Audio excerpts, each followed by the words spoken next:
Welcome in, early heads. Welcome in, early heads. Hope you're all doing mighty, mighty fine. Enjoying some DJ Hugo chill vibes today. We'll be starting in a few.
That is impressive, my friend.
What's up, you beautiful motherfuckers? It's your boy Hugo. It is exactly Tuesday, the 3rd of motherfucking March, 1802. Chat just disappeared on us. Did you see? It was working and then it stopped, and now it's working again. That was so fucking weird. What's up, guys? Welcome back. I've been off for 2 days. It was nice, but it's even nicer to be back, to be perfectly honest. I miss you cunts. I miss the conversations that we have. We finished the last month really well. We almost hit all of our targets. I'm very happy with how it went. So thank you to everybody that supported the show during the previous month. Now we are back. We officially are continuing our coverage of World War III, which, as you all know, we have started. What do you mean we started it? Well, we had a World War III drinking stream, if you remember. And then on the next day, the war actually started. So don't look at recession indicators in the form of how much money, how many houses strippers have. Look at Yugopnik streams as the ultimate war/recession indicators, because those two motherfuckers surely do come together.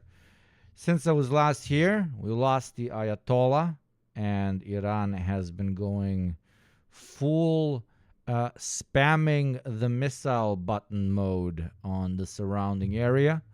It's been very interesting to cover. It's been very dreadful to look at. But this is late empire and its consequences. This is the decaying throb of a semi-erect America schizoposting all over our dead bodies. Welcome back, guys. If anybody has died since the last stream, please do tell me, because whether there is a heaven or there is a hell, you definitely have access to Yugopnik Twitch in both places. How are you guys doing? Anything new? Anybody died? No joke this time. I should stop doing that joke during wartime because it's a little bit problematic.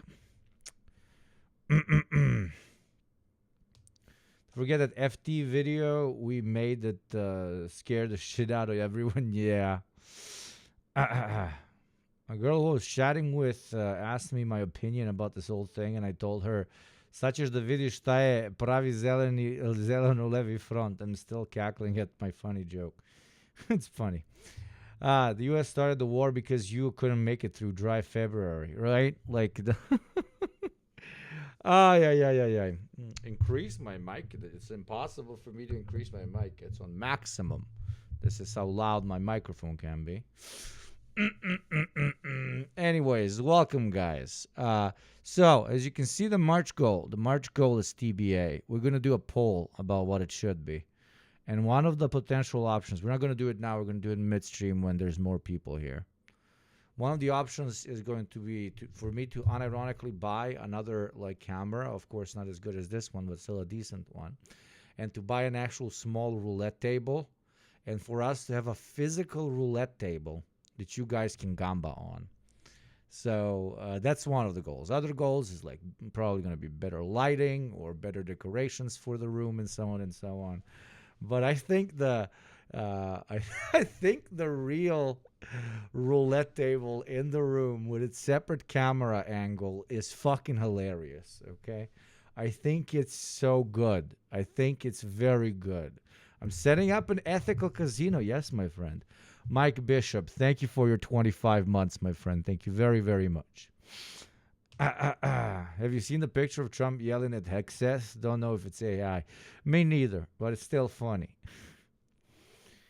Can we also get a new microphone? Why? This microphone is perfect. This is my podcast microphone. Like, this is top tier shit. I can't get anything better than this. Do you want to put a microphone on the? Do you want to put a microphone on the roulette table? Yeah. Okay. So it's quiet. I don't fucking know why. I can like increase the gain on it. There you go. Is it better like this? Or more? Is it better like this? Should I talk like is it okay like this? Wait. Okay, like this. Is it okay like this? Is it okay like this? Like this is fine. Like this it's okay. It's better. Like this is good. Yes, like this is good. Seriously, it's basically like 4x to my volume, and you're telling me this is good. Serious? You guys like should go to the doctor. Like, do you ever clean your ears?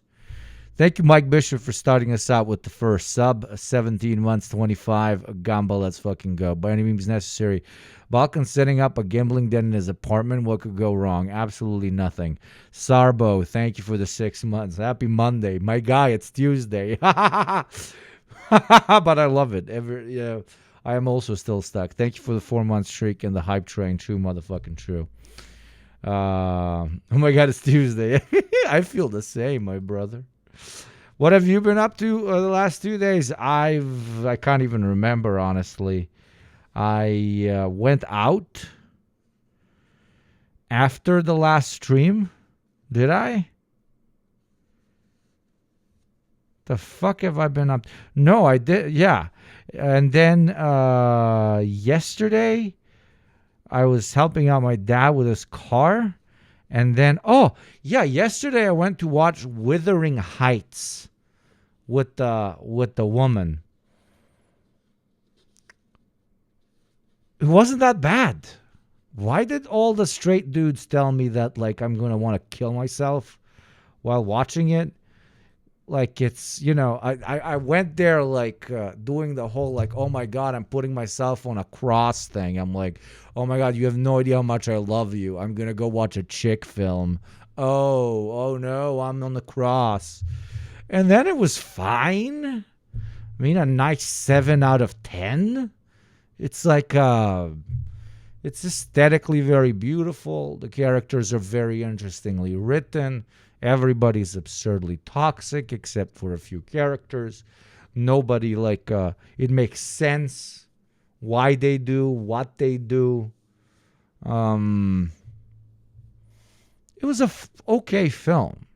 I feel like a lot of the guys that absolutely it's terrible adaptation of the book. Well, I haven't read the book, but as you all know, all new adaptations are like just all new adaptations are take something from the from the past and like hypersexualize it. That's what we're doing basically. I haven't read the book. I just watched the film. I went there. I was told by men, I guess chuds, that I should expect glorification of female toxicity, which the movie did not do at any point. To an extent, like one of the main characters in the show, who's not necessarily a bad guy except the fact that he's very rich, basically gets cucked, even though he didn't necessarily ever like do anything quote unquote bad to the main female to the main character. And I feel like a lot of guys that watch that like really associated themselves with the cuck, which is a problem that they need to solve on their own. I feel like, like I don't think that's the movie's fault. You're relating so hard to the guy getting cheated on is a you thing, my brother in Christ. Now,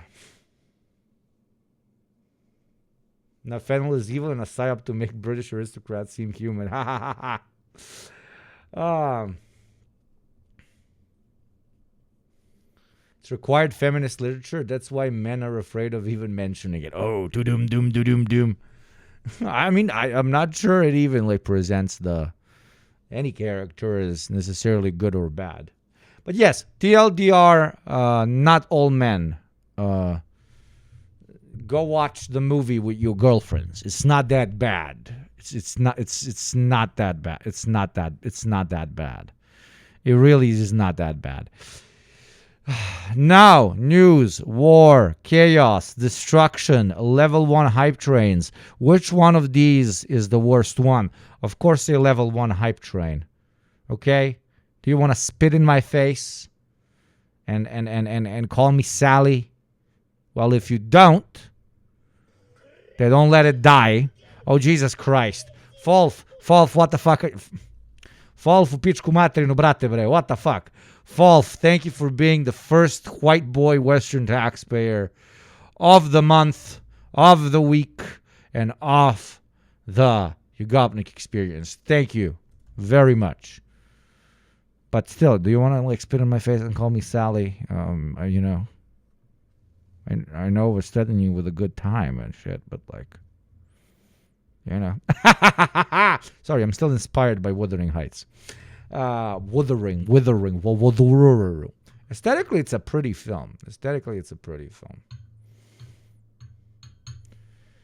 Thank you, Darkwing Cuck. Thank you very much. Both Margot Robbie and the main male character are like pretty hot human beings, but they're both not my type. It's strange. I don't know. I don't know. Kind of not my type. Can't explain it. Doesn't mean it's good or bad. It just, I don't know. It doesn't work for me. Level 6 now. Darkwing Cuck, thank you for being the first developing world taxpayer. Okay. I guess nobody wants to spit in my face and call me Sally. Now I'm low-key disappointed. Like I threatened you with a good time and you don't want to do it so fucking much that now you're bombarding me with gift subs. It's a little bit awkward. It's a little bit awkward. It's getting a little bit awkward. So thank you, Cynical Chris, first Darkwing Cuck, for being the first developing world taxpayer. Then Cynical Chris, the second one. Then DJ Sake Bomb, the third one. Then Sky Blue, the fourth one. And then Dr. John really does not want to call me Sally. Okay, I guess you don't have to call me Sally. God damn it. I thought we're gonna. I don't know if I should be grateful and happy that you guys are being very generous at the beginning of today's stream, or if I should be angry that you don't want to spit on me and have some fun, especially after watching Wuthering Heights. But yes, slight red flag if your boyfriend really walks out of that movie and is very angry, because most likely he kind of low-key is very afraid of you cheating on him, which is fine. All of us are afraid of being cheated on. It's not necessarily a very good feeling now, is it? But if you immediately associate with that character, it shows a certain level of insecurity, which insecurity is not always bad. We all have it. But recognizing one's insecurity is good. Not recognizing it is what makes it bad. So if your boyfriend comes to you, sorry for making this very heteronormative conversation, but it's Wuthering Heights is very heteronormative. If he comes to you and he's like, man, isn't that awful what they did to that character? It would feel really bad if I treated someone so well and then they cheated on me. That's you gotta find man there, okay? He acknowledges, the potential hurt he would feel, and he addresses it. But if he watches Wuthering Heights and immediately goes on a fucking rant about how all women are whores and that they always cheat on real good men that want to treat them well and just want to go fuck some stud that doesn't even respect them. You see how you have the same insecurity, but two completely different men, right? Two completely different men reacting to the same insecurity. One that goes hey, I have this insecurity, wouldn't that suck? And then of course you should comfort him, because that's what a good partner does. Tell them, yo, that's not going to happen to us. What the fuck? I'm not like that. You're not like that. It's all chill. But if your partner immediately starts generalizing an entire fucking gender because of fucking movie scenes, then run. Run. You can't fix him, and they will likely find you in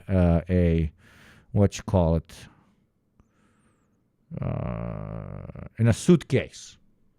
Okay? You don't want to be found in a suitcase. Those of you who do not know what I'm referencing is there's been a chain of murders to an extent in the Balkan Peninsula, domestic abuse cases in which the police did not react appropriately, where women were found in suitcases, cut up and everything, usually by their husbands. Thank you very much, JROMTY, for the 8 months. Thank you, Fresh Bison, for the 2. We are already in level 10. I guess you guys like me review. So this hype train went well for 2 reasons. I want you to vote with numbers. Either because you like me giving movie reviews, or because you really don't want to spit on me and call me Sally. If it's you like movie reviews, write 1. If it's you don't want to spit on me and call me Sally, 2. If it's both, then 1 and 2. Okay? What's option number 3? Both. Okay. So you don't want to spit on me and call me Sally, and you like me reviewing movies. The ones that only wrote 1 are very concerning. I have no idea what 3 is. 0. You don't even know why. Very funny. 3 new month. Okay. So what? The ones that write 3 just absolutely do not like me. Surprisingly, many people enjoy the movie review. I would genuinely like doing it. Okay. Anyways, thank you for the hype train. I mean, keep it going if you can. I would appreciate it. If not, then God bless. God bless. Or should I? If we do not reach level 12, I will feel like you spit on me and call me John. Call me Johnny boy. Anyways, World War III. Dr. Sleepy immediately. I'm not spitting on.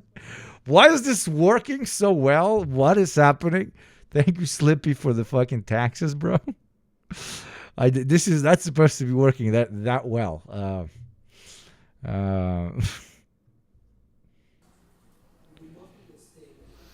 Well, let's start with Let's get some of the newest updates. Let's go. the last bit.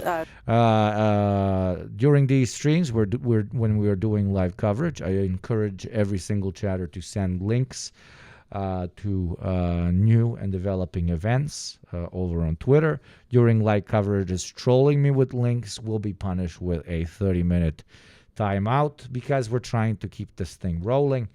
And last but not least, please be careful when you send me links about with TOS. If you send me something that you know will break TOS, you will be permanently banned.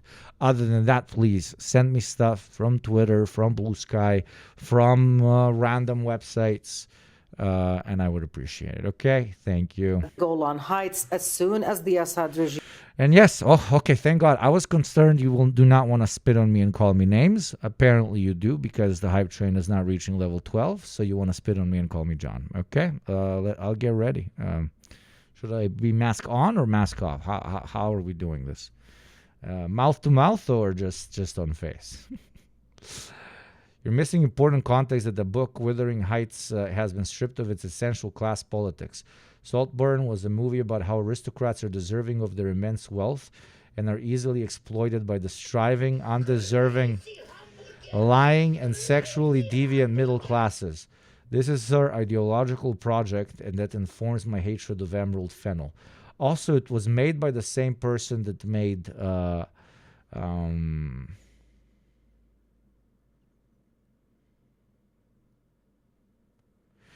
Saltburn. Okay, that's a necessary context. Thank you very much. I don't think so for the 10, my friend. Thank for the 15. Jesus Christ. Second Western taxpayer of the day. I don't think so. Thank you very kindly. I don't think so. Is it because you don't? Is it because you want to call me a different name, or is it because you don't want to spit on me? Like which of the two? I can give you a different name. Like if you really want to spit on me, that's okay.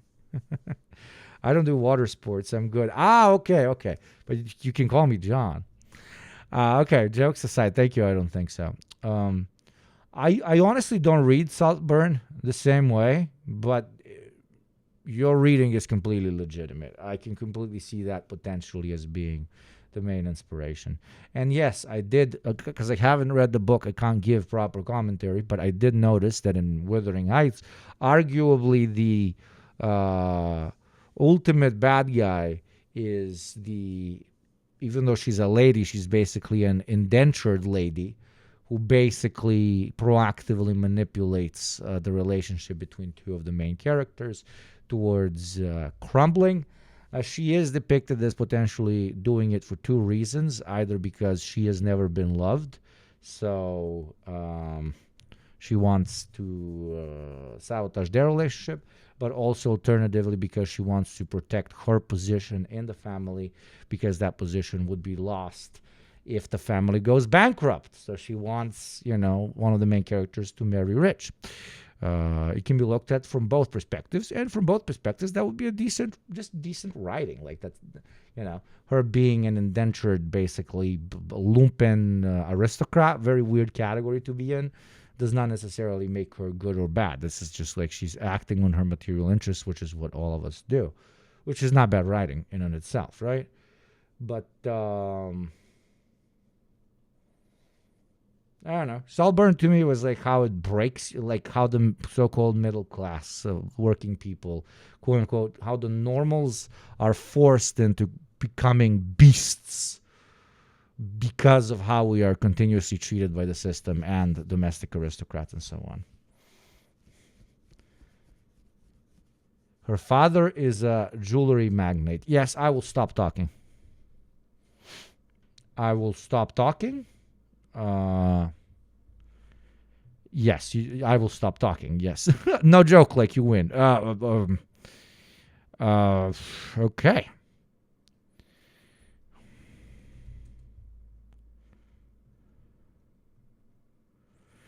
Theo Fennel. English jewelry designer, king of bling. How did he get into this? Early life. Fennel was born to English parents in Egypt. He was educated in Eton. Oh, but he was an apprentice and designer at Edward Bernard, a long-established silversmith.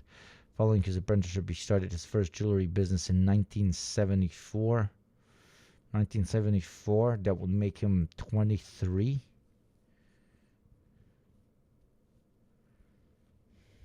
New flagship. So relatively self-made. We know that category is invented. Nobody is self-made. Society raises you up. All your fellow men that contribute to society give you a potential chance to do great things in life, but in a liberal way, self-made, liberal POV, self-made. So, but that does not mean that he could not spoil the living shit out of his daughter. By 2011, Fennel has expanded from jewelry into items such as silver foot frames. In 2011, bespoke items, blah, blah, blah. And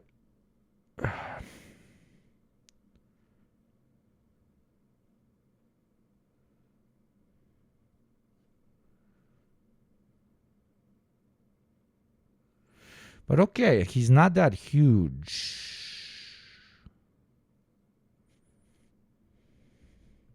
They're big, but they're not that big, you know? Like, I'm not sure we're talking billions, is all I'm saying, right? Thank you very much for the hype train, chat. I'm not sure we're talking billions here. Eton is where the monarchy goes to school. The fact he did an apprenticeship means he wasn't smart enough to get into Oxbridge without education. I mean, you got to do an apprenticeship if you want to do jewelry, but why am I running defense in this guy? Like, what the fuck is wrong with me today? I'm just being contrarian. Level 11, which means we dropped the gamba amount by 11. So 69 is the target. Jesus, I really made it low today. You know what? You deserve it. Fuck it. Fuck it, YOLO. Let it be low. Let it be low. Okay. Okay, let's start with the news, finally. Enough rants about Wuthering Heights. Whether you like the film or not, that's fine. All I was trying to say is that if you go with a dude to watch the film and the main thing he gets out of it is woman equals whore because she do cheat, he is two things. He does not consider you a human being as a woman. And more importantly, more importantly, he has no reading. He has a reading comprehension level of 0, or how do you Americans call it? Media comprehension, because everybody's reading comprehension is 0. You had to create another one. Media literacy, yes, you call it media literacy. You know that joke? Americans invented the word media literacy because nobody is reading literate. You know, when nobody is a particular category, it is not a useful social category. How are we going to recover when they're attacking the Labubu capital of the world? They're attacking the common heritage of mankind. Have you seen my tweet? I have a very mean tweet. You want to see a very mean tweet? By the way, like, come on. These are rookie numbers. My producer did a good job on this launch tweet, okay? Go fucking share it. I did a very mean tweet. This is the mean tweet. I'm getting reports that the Europeans are worried this war might hurt one of the pillars of their economy.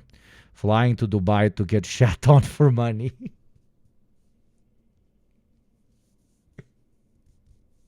I was pretty proud of this one. I thought this was going to go far more viral than it did. I make like the dumbest tweets and they get like 7 million fucking views. And then I make this and it's got like, you know, just like I don't know, 3K. This one is a vibe. No, POV, you're a missile aimed at Tel Aviv tonight. Chat, if you're a missile, would you fly with me at Tel Aviv tonight? This is what it would feel like, chat. It would be very romantic. Guys, man, det är 4 raketter. Vi må räcka Vinmonopolet.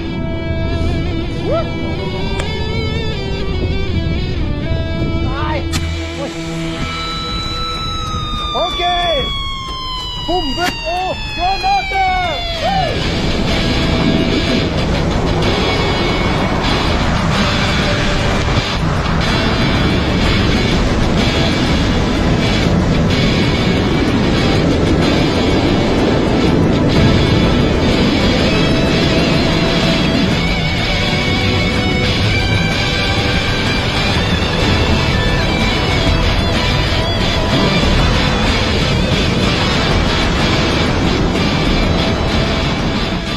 Okay, that's why you hang out with me, Chad. Okay, your other bros just take you for some beers or take you out on date nights in some fancy restaurants.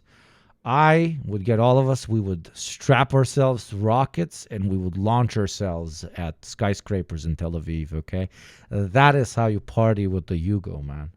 That is how you party with the Yugo. That's my idea of a good night out, dude. And I'll also give you very good beer. um, oh, this is a classic, Brad. This is so good. Dear Irene, this is the first and last thing I'll ever ask of you. But please, you have got the opportunity to do the funniest thing right now. The coordinates you're looking for are 25.12, 55.12. Kind regards, the internet. Absolutely legendary. You know, like the biggest issue I have with Andrew Tate, and I've made videos on this man, is not even it's not even just how ideologically opposed I am to almost everything he stands for.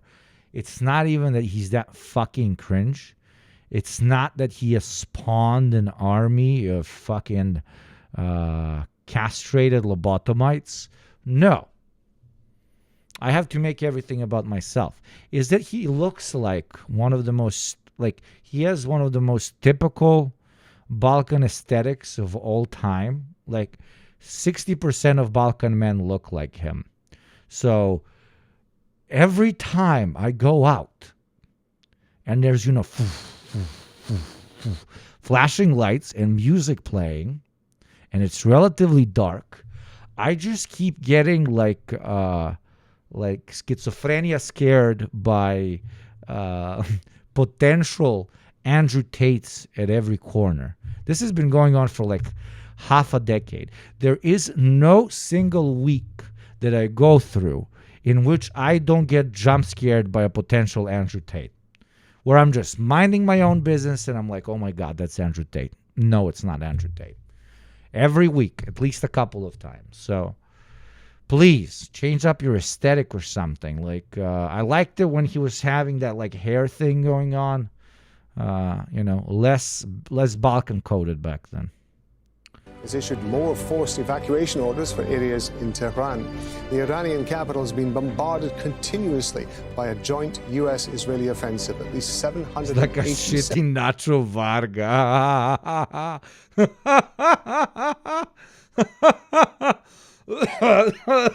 He is, isn't he, though? 7 people have been killed across Iran since That is like the shittiest Montenegrin gangster in the village. Absolutely, my brother. Saturday. Oh, he would get eaten, man. If he didn't have that much money, he would get eaten. I mean, he did get eaten. He came to the Balkans, remember that, and lived in Romania. And yes, I count Romania as Balkans. Romanians are as Balkan as anyone else, and that is compliment. He made a video where he's like, I love living in Romania because, I can do whatever I want here. If they arrest me, I just take out a stack of cash and I'm out. Proceeds to spend a year in jail. Ironically, is taken to the UK, which is more corrupt than Romania, which ends up being the place that kind of lets him go or lets him get away with what he did. Man, I fucking own this country. These goddamn poor ass peasants, I can buy all of them. Proceeds to be violently arrested and incarcerated and probably fucking fucked with a baton, which is of course never good, but maybe some exceptions. No exception. That's always bad. Am I too schizopilled for believing Dubai chocolate craze was a PR campaign to change SEO for the other thing?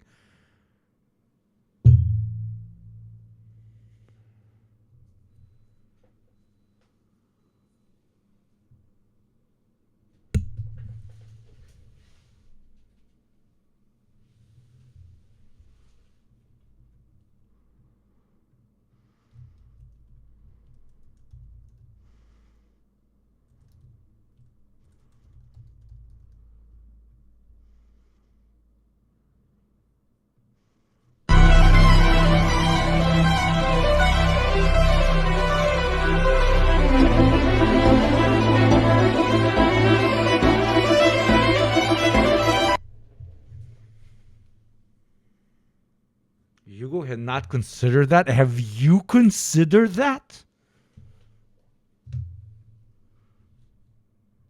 Have you considered that? And none of you told me? Rosa looks forever. Thank you very much. Rosa looks forever is my only friend in chat. Motherfucker, none of you. Of course I knew that Dubai chocolate was a thing. But Dubai chocolate basically being a psyop so that we stop thinking about how Emiratis really love paying women to shit in their mouths is like, that might actually be the coolest psyop I've ever heard of in my life. Soon you knew it was treat washing. Treat washing! Treat washing! That is so good!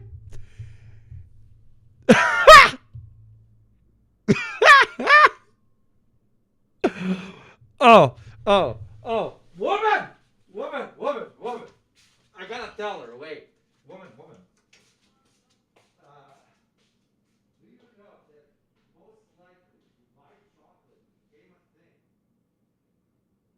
because it was a proactive psyop so that we stopped thinking about the crazy news that was coming out of the Emiratis. The Emiratis love their fake women to shit in their mouths. Dubai chocolate used to be the thing that pops up whenever people wanted to read up on how often it happens, so they push the chocolate so that it's a theory.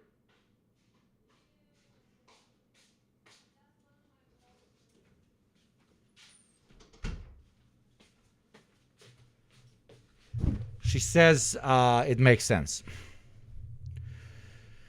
She says it makes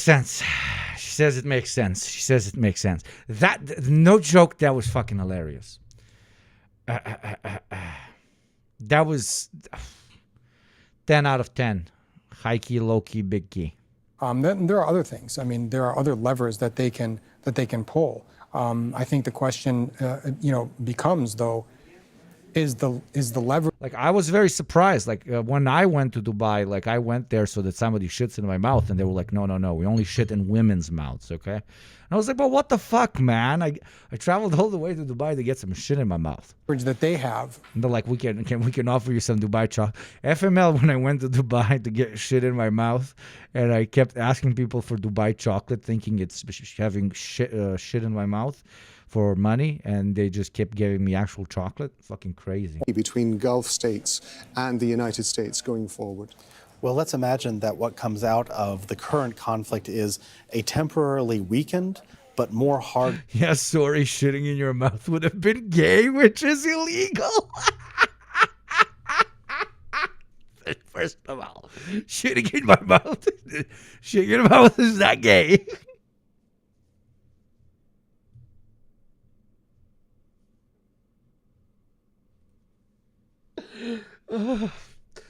Oh my God. Oh.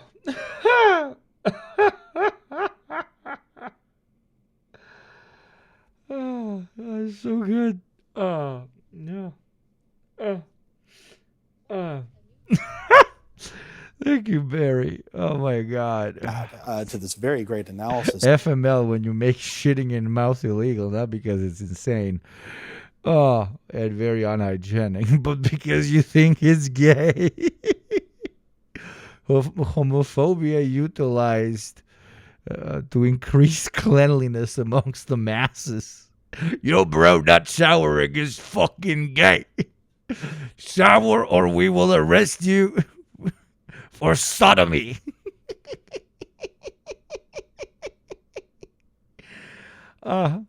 Looks like he's combusting. Do we have a new post? We have a new post. When's this post from, bruv? 6/29. Their air defense, Air Force, Navy, and leadership is gone. They want to talk. I said, too late. They are too late. We're witnessing the birth of the Trump doctrine, like Reagan. The president has found a way to change the world without putting boots on the ground. Yes, directing even more people against the American empire, destabilizing the economy, making fuel far more expensive than for everyone, turning Iran into what most consider now a legitimate pariah state. Oh, incredibly based, JD Pondon. Thank you for your service, my friend. Thank you for your service. JD Pondon exited the Paris Climate Accords because he did not think they were pushing us towards fighting climate change quickly enough. So he started a war knowing that it would increase oil prices so much that people would choose to take public transportation and bicycles to work much more often than they would take their car. Thank you very much, Green Dawn. Thank you very much to the rest in peace Ayatollah, fellow green energy, Islamic green energy revolutionary guard. The past 24 hours, gas prices by me have gone up 75 cents. Abso-fucking-lutely. Please, no crazy war. Please, no crazy. Only peace, peace, no crazy war. Describing this as a regime change operation. Israel has continued to describe it forcefully in those terms. The United States has been ambivalent about this, and increasingly ambivalent. And we talked earlier about Secretary of State Rubio's discussion about why the United States scuppered its negotiations with Iran and went into the war the way it did. Well, it was because of Israeli pressure to go through with the decapitation strike. Now, that's pushing on an open door. The Trump administration isn't being led by the nose here. They want to do something like this. But you do begin to see these divergences over what the United States and Israel want. For all that President Trump says that he's fine with this going on 4 or 5 weeks or even longer, let's be frank, that is not going to get more and more popular in the United States as the costs of this war mount in every direction. Instead, what I think you'll see is the United States seeking to get something that looks like a resolution, something that looks like a win, something that allows President Trump to keep those cost of living increases down. And in that sense, there would be an opening for the Gulf to begin to say, we need to bring this to a close, we need stability. But that could put them on the opposite side of a government that does not want stability in Iran, which sets up a future conflict. Paul Moser, Mohammed Al-Masri, we appreciate it, gentlemen. Thank you very much indeed. Well, the conflict is starting to look to have consequences for the U.S. stock market, with the Dow Jones Industrial Average falling nearly more than 1,000 points since the start of trading on Tuesday. Other major indices have also seen sharp declines, including the Nasdaq, the S&P 500 and the Russell 2000. Traders are fearing rapidly rising oil prices are going to put pressure on the entire global economy. And the turmoil in the markets has also hit Europe and Asia as the closure of the Strait of Hormuz means uncertainty for energy prices. South Korean regulators... We are winning. We are winning. Everything's more expensive. We are winning. He promised lower prices, but we are winning with higher prices, which are lower prices, because if we let the Iranians continue developing in the way they developed, they would have lowered our prices, heightened our prices more if they continued doing that. So we started it first, and then they bombed everything, and now the prices are going up. I am very intelligent. Thank you, Regons, very much for the 5 months. Okay? Goddamn, brother. Hell yeah, man. Hell yeah, the goddamn... It was very sissy of me to want low prices anyways. Real men love paying out of their fucking ass for everything. High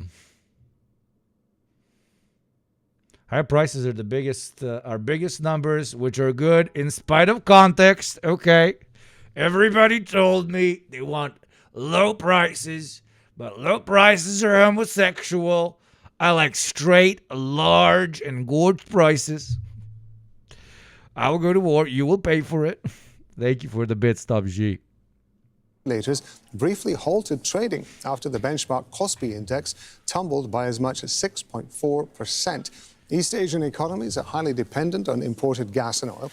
Yes, but like China has long-term has pivoted to green energy not only because they ideologically believe in climate change and combating it, they do, but also more importantly because that is the only true and efficient way of making yourself actually energy efficient and, more importantly, energy independent. You will always, always, always, no matter how great of a relationship you develop with an oil-rich country, you will never have full sovereignty when you have to depend on somebody else. Because even if they do want to deliver it to you, maybe in this case, the Americans will bomb the shit out of them, and they will no longer be able to deliver said oil to you, okay? Long-term analysis, the Chinese are going to be all right with this. Short-term analysis is going to hit their economy. It is going to hit their economy. Of course it is. We're talking about very crude oil here, right? So they can replace it with Russian pipelines and even Indian pipelines to an extent. It's a little bit of a different type of oil from India. But they're still going to feel it. Of course they're going to feel it, and they're ready to feel it. But long-term, China wants like oil to be an irrelevant aspect of, an irrelevant influence on how well their economy performs. Thoughts on nuclear energy? Yes, they're going nuclear as well.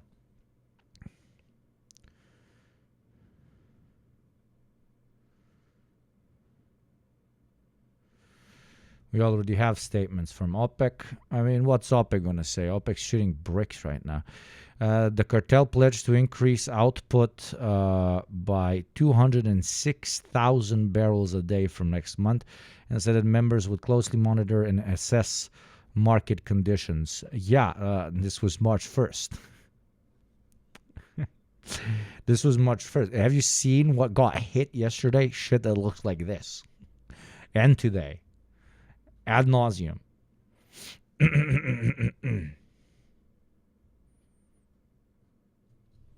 But they're gonna use slave labor on the plantations because normal salaried workers are not gonna go pump that shit, man.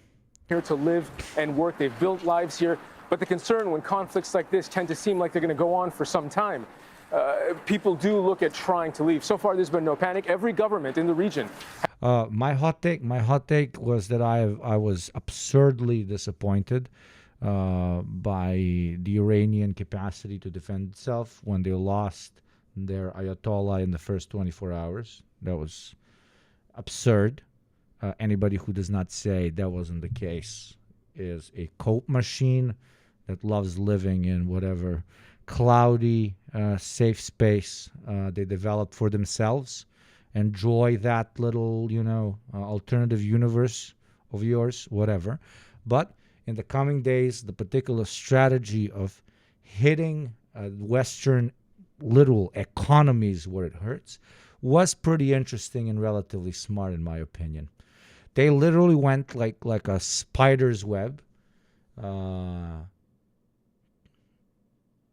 closing key oil transportation pathways and hitting actual strategic oil fields that underpin many Eastern and Western economies.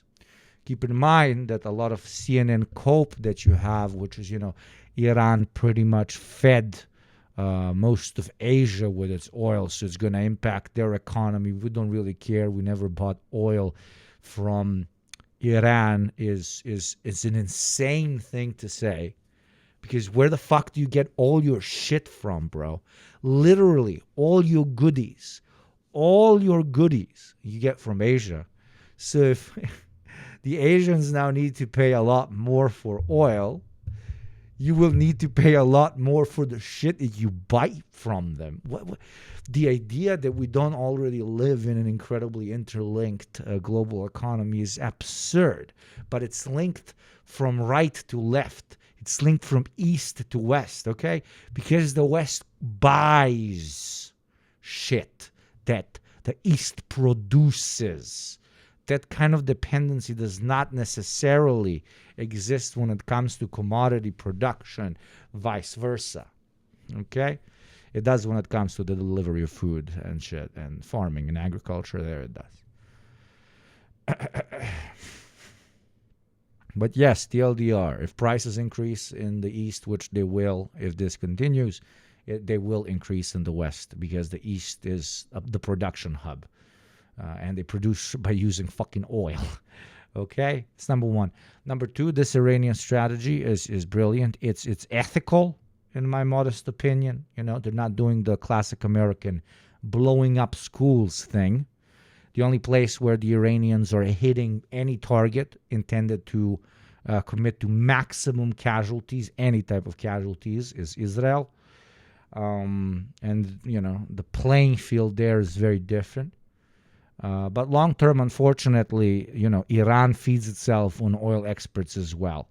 So this strategy is very efficient, very good. It hits the Yanks exactly where it hurts. It hits large capital where it hurts. It's making the Gulf states, which have sidelined themselves for so long, kind of low-key shit bricks. But in the long term, it's impossible for them to keep this up forever, right? So the waiting game kind of scenario, the chicken game that is being played right now is very interesting, because we are either going to see the Americans go like, holy fuck, man, they 5D chessed us, we can't wait anymore because the economy is combusting on ourselves, or vice versa, the Iranians being like, okay, we can't play the oil sabotage game forever, right? And this is me specifically talking about you know, the oil pathways. When it comes to them hitting, when it comes to Iranians hitting Gulf oil depositories and places, you know, that quote unquote produce, dig up and process oil, that they can do forever. What's up, Will Tokes? 25 months, literal OG, man. Will Tokes came in here, dropped me a $6 back when it was $4 the many 17 years ago, man.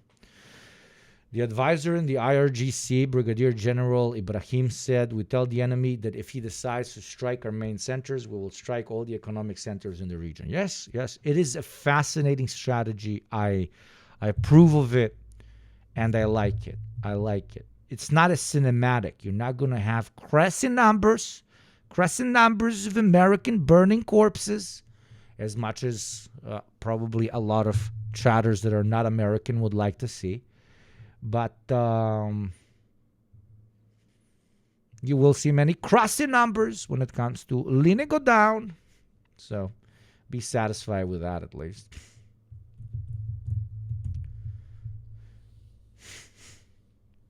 The wartime structure is apparently decentralized, so aspects may be, but definitely not anarchists. Yeah, it's funny. Yeah, Hakim's fine. No worries. Will these strikes make the Gulf nations double think their stance on the U.S. and Israel, or will they double down? Neither. They nobody's asking them for shit. You know, there's no sovereignty there. They can reconsider as much as they want. You know, they're not a factor. The monarchies are a factor in terms of, you know, making their cash, making sure the economy keeps running, etc., etc. And doing domestic policies and politics. When it comes to foreign politics of most Gulf states, except Oman and Lebanon to an extent, even though that's not a Gulf state, but you get my point, is done in the White House. Let's not fucking lie to ourselves.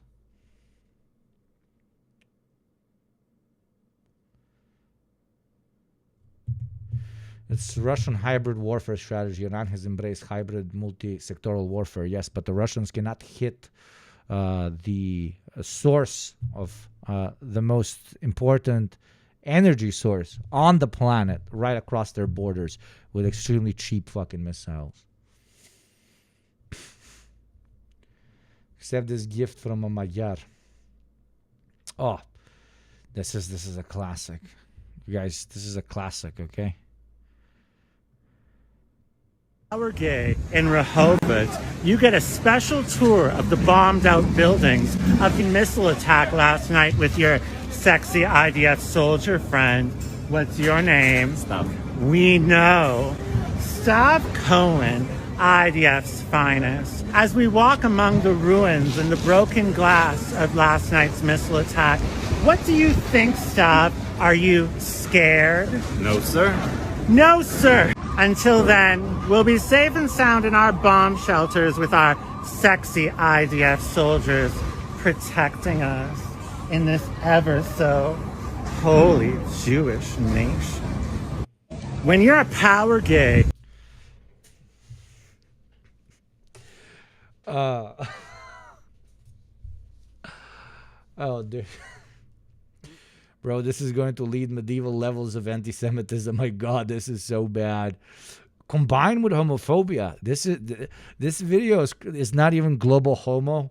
It's like global what's that? Global schmolo homo. Like the fucking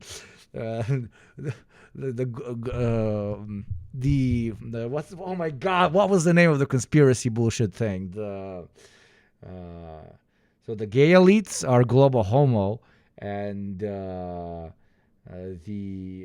Jewish ones are, I don't fucking know, Judo homo. This is the Judeo homo Bolshevismus.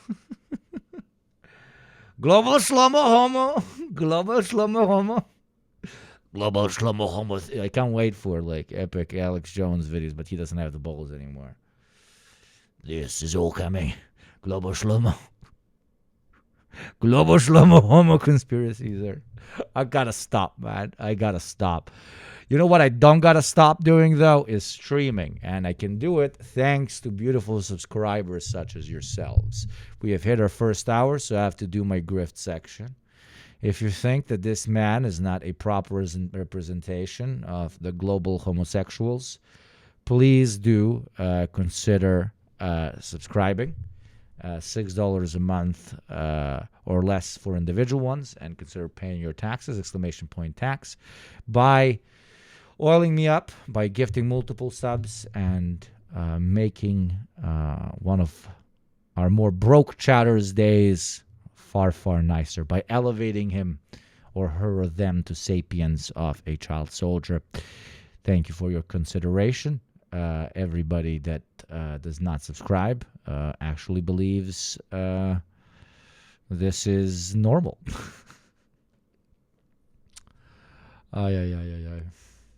Anyway, subscribe. Give me money now. Money, give me now money. Yeah, there it is, the gay bomb.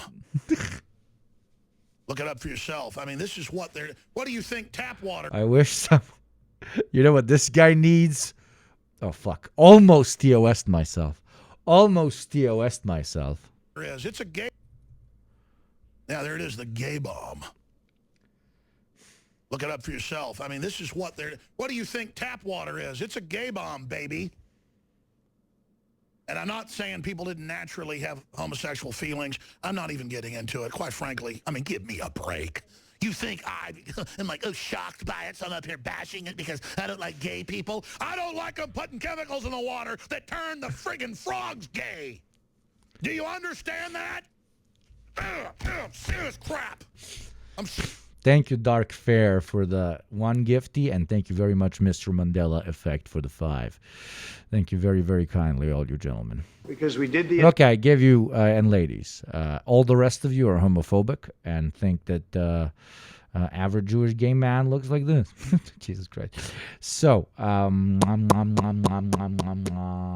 yes, I give you my hot takes on the current Iran defense with zero cope. Massive failure protecting the creme de la crop of their executive body.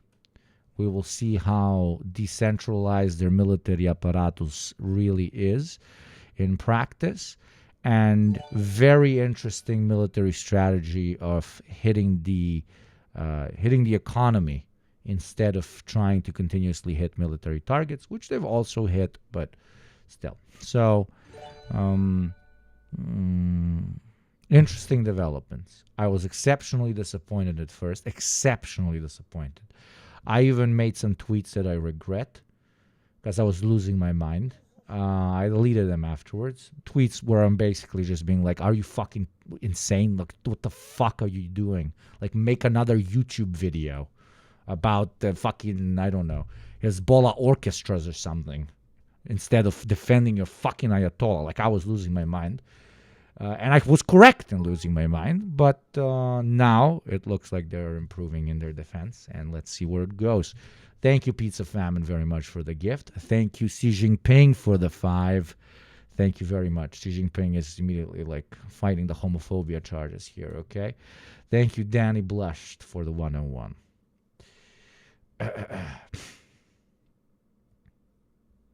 Intact, and we kept government Thank you, totally Danny. intact.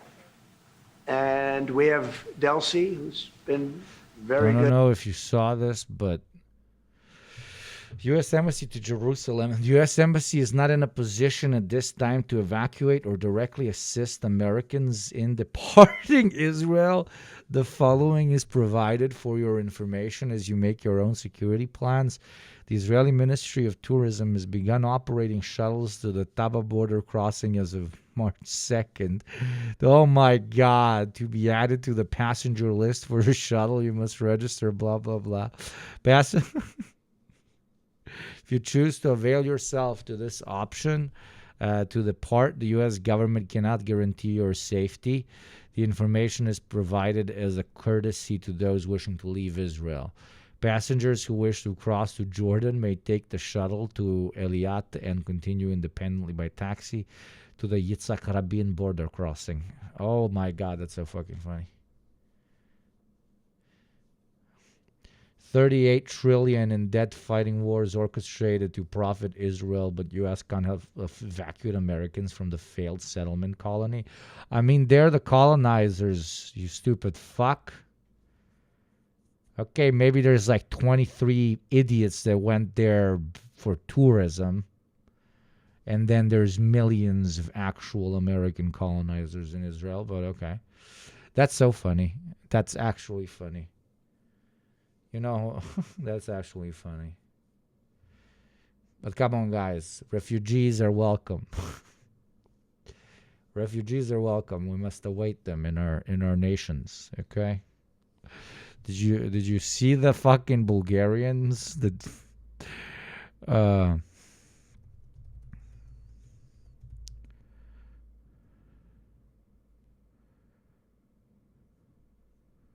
the fuck is it?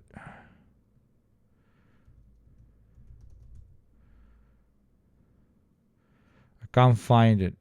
Apparently, some guys went to a ski resort from Israel and Bulgaria, and they tried to cut a line, and they literally cut the line while walking and singing like Israeli like nationalist songs, and they literally like cut the line. And when the Bulgarians were like, "What the fuck are you doing? What are you cutting the line?" They said, "Oh, don't worry, we're Israeli," and the Bulgarians just beat the living fucking shit out of them. I don't know if anybody got a link to that one. Don't think of them as human beings. Think of them as Americans. Don't think of them as human. Canadian Hamas is legendary. Canadian Hamas moment is wow. Wait, where is it? Wait.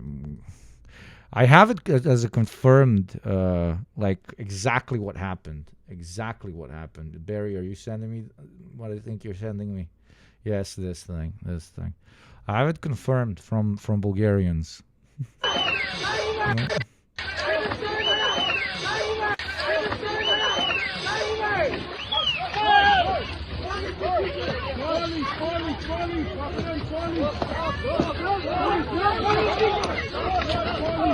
You know how angry you have to be at a guy to risk breaking your hand, hitting him in the face while he's wearing fucking skiing gear? Fucking wild. One of my favorite quote tweets of this was, I didn't even know Bulgaria was a place until today, but I already like it. Like, imagine finding out about Bulgaria based on that video. Ay, ay, ay.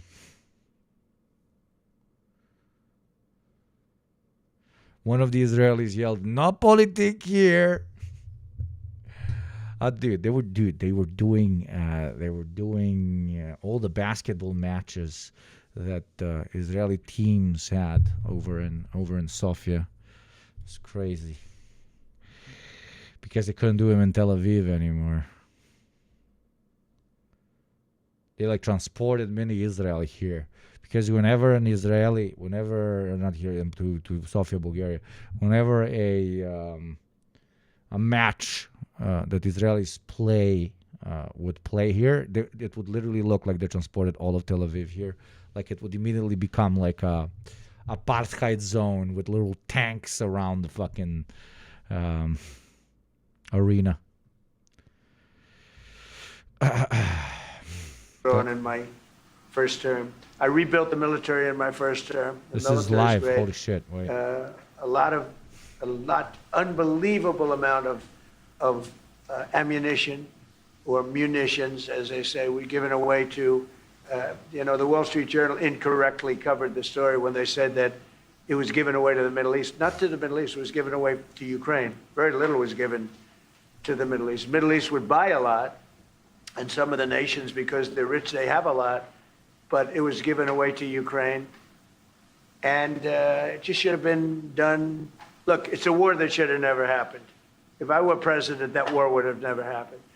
But we have a tremendous amount of munitions, ammunition at the upper level, middle and upper level, all of which is really powerful stuff. Mr. President, a question to both of you. How worried are you that the rising prices for gas and oil are damaging? Not worried. You are gay if you care about those prices. Yeah, sure. This is, of course, damaging our economies. This is true for the oil prices, and this is true for Kraut, gas prices please as speak well. on this So one. That's the reason why we all hope that this war will come to an end as soon as possible, and we are hoping that the Israeli and the American army are doing the right things to bring this to an end and to have really a new government in place who is coming back to peace and freedom. Yeah. The West must fall. It is decrepit. It is evil. It is hypocritical. There is no other cure. There really is no other cure. Are you listening to what these people are saying? You started this war. He's like, this war, wir müssen this war zerstören because, and how will we end this war, sir? By making sure that our Juden and Yankee friends pummel them as hard as possible so that they give up as quickly as possible. It had to be done. And it's been 47 years. They've been... No.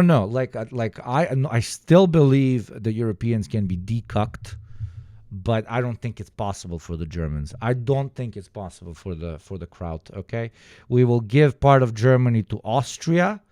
We will give part of Germany to Poland. We will give part of Germany to the Czechs. Then another part to the Slovaks. And will give a small part of it. We will like balkanize and divide amongst Balkan countries.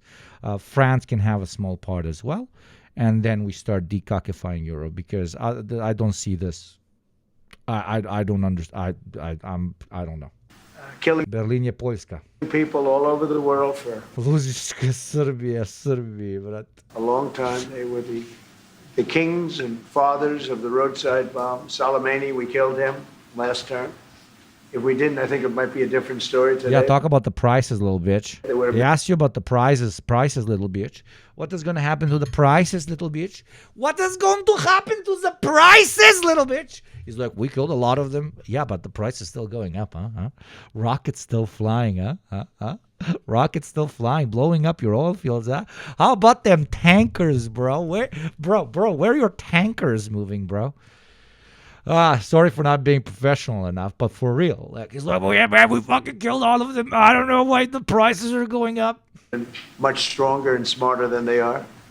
But they did the roadside bombs. 95% of the people lost their legs, arms, had their face wiped out, just wiped out. I've seen some young people that it's so sad to watch. And that was almost all, 95% comes from Iran and was Soleimani. Soleimani loved it. His favorite weapon. He loved the roadside bomb. The more he fights the Iranians, the more he starts looking like an Iranian. I don't know if you're noticing, but we've officially moved from orange to like just doing low-key blackface. Like my guy is going full Persian. When you see people, my guy's about to show up in a white Mercedes with some very good perfume. Hey, walking around with no legs and no arms and a face that's been blown to hell. These people, what they have to go and the way they have to live. That is why we are bombing the living shit out of them. That is why we have killed 165 schoolgirls. This is Iran. When you look at the barracks, the famous barracks, when you look at the hostages, when you look at a lot of hostages, when you look at all of the problems, they were really Every bomb is spiritually Iranian. Our bombs, they liberate. Their bombs, they kill. Including the economy. Purveyor of... Why are you complaining about oil prices? You're not patriotic enough. Terror all over the world for many, many years. And it's something that had to be done. Something. And I believe that if we didn't, because I see where Congress... You know, if I didn't do this, guys like Schumer, who are losers, the Democrats, they're losers. That's why they're not here. Guys like Schumer would say, well... you should have done this. In other words, if I did it, it's no good. If I didn't do it, they would have said the opposite, that you should have done this. But most people feel, I'll tell you what, I have never had more compliments on something I did. People felt it's something that had to be done. So if we have a little high oil prices for a little while, but as there you go. He said it. As soon as this ends, those prices are going to drop, I believe, lower than even before. Go ahead, please. They're going to drop to even lower than before. Yeah, now they're going to go really high, and then they're going to drop to the price that they were before the war. And then you're going to say that you actually lower the prices immensely. Like, very classic shit. Very bet. Very W lies. John Bolton must have mixed feelings, yeah.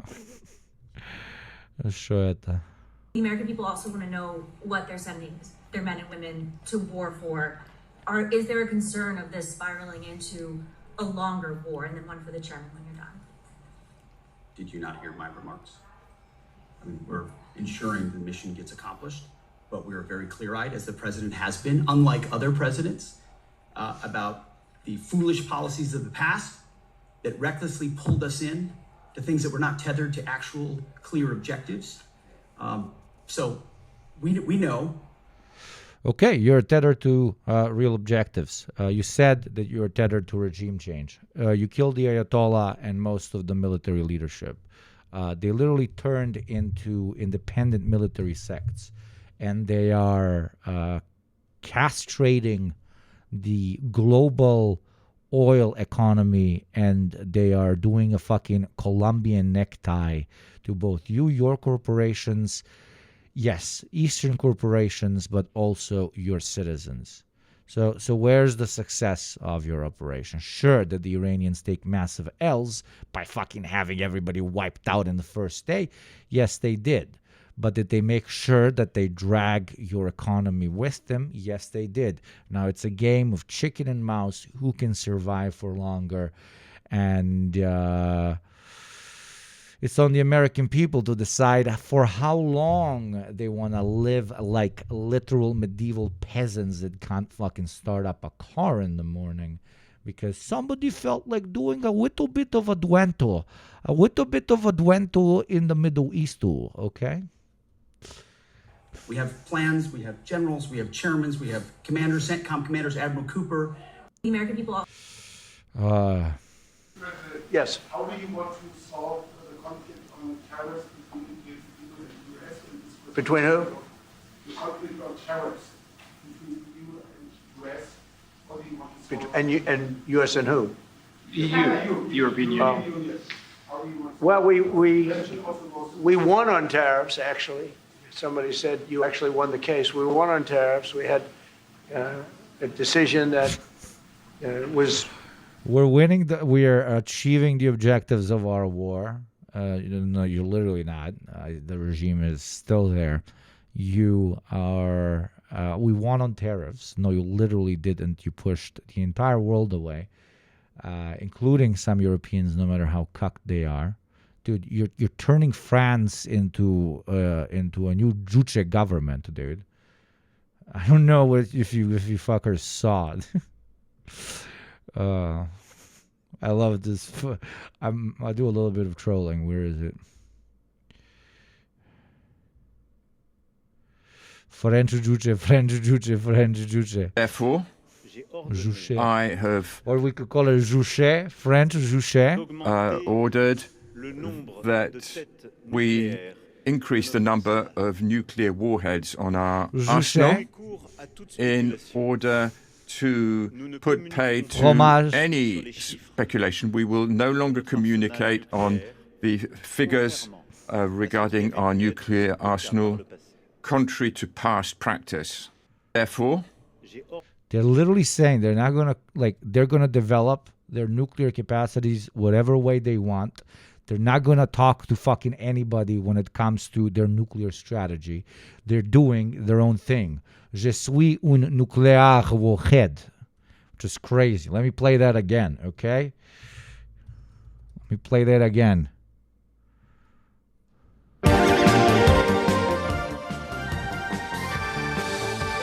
Therefore, I have... Wait, no, I can make it better. Where was it? 1 second. I hate it. I can't search anything on Twitter because just like random tits and cocks show up. Can I get a clip of where they're standing like over some nukes and shit and like music is playing and stuff? The French, because there was like a pretty aesthetic thing. I think they played the anthem or some shit. Well, yeah, they're standing over the submarine thing.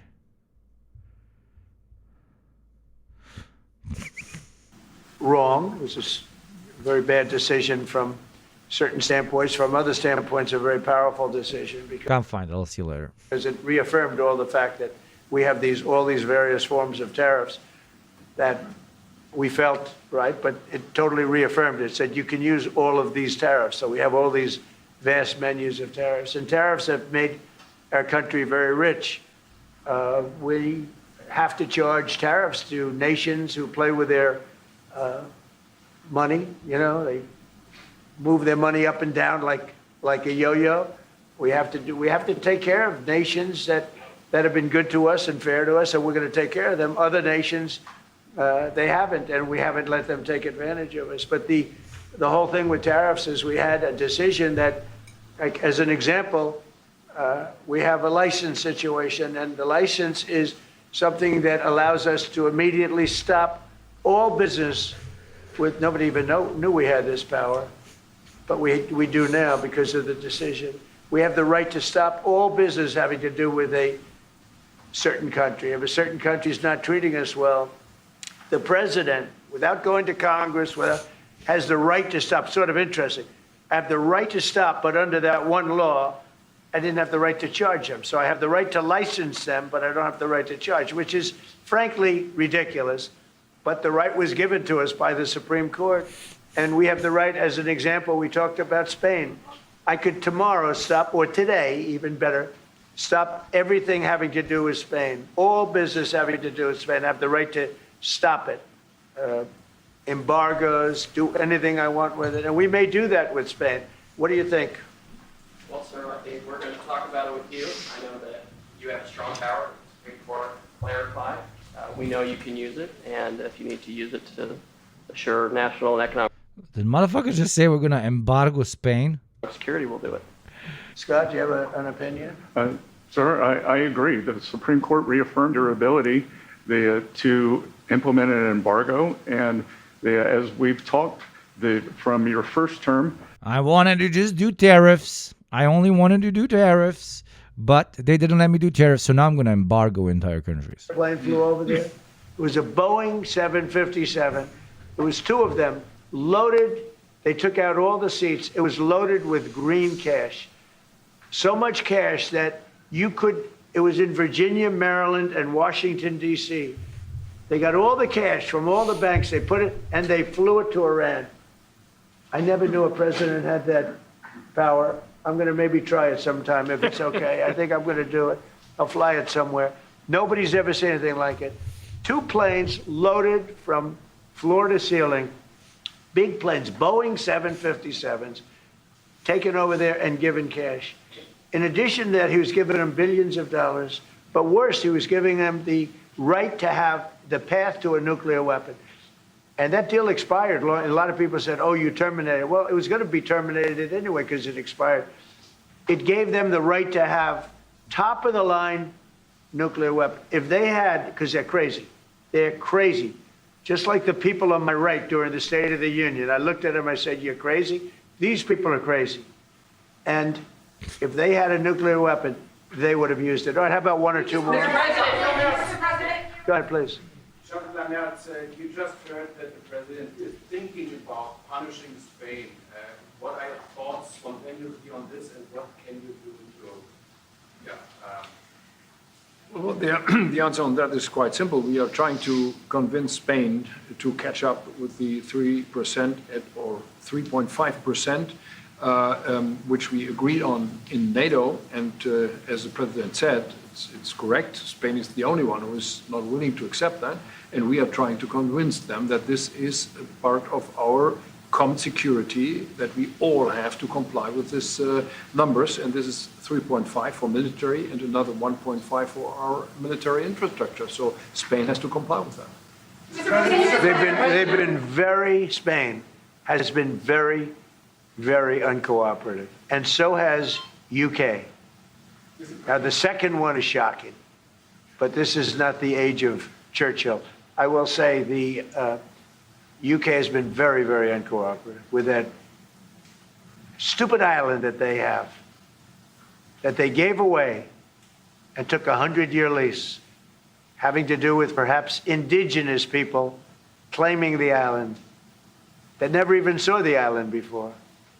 What's that all about?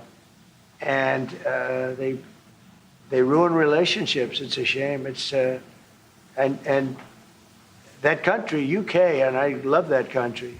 I love it. My mother was born there. I love it. My mother was born there. My father was born. Right? He knows all about my father.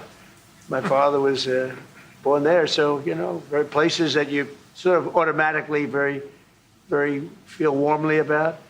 But the UK, what they're doing with energy and what they're doing with immigration is horrible. You have the North Sea. Somebody said yesterday, what would you do if you were the UK? Open up the North Sea.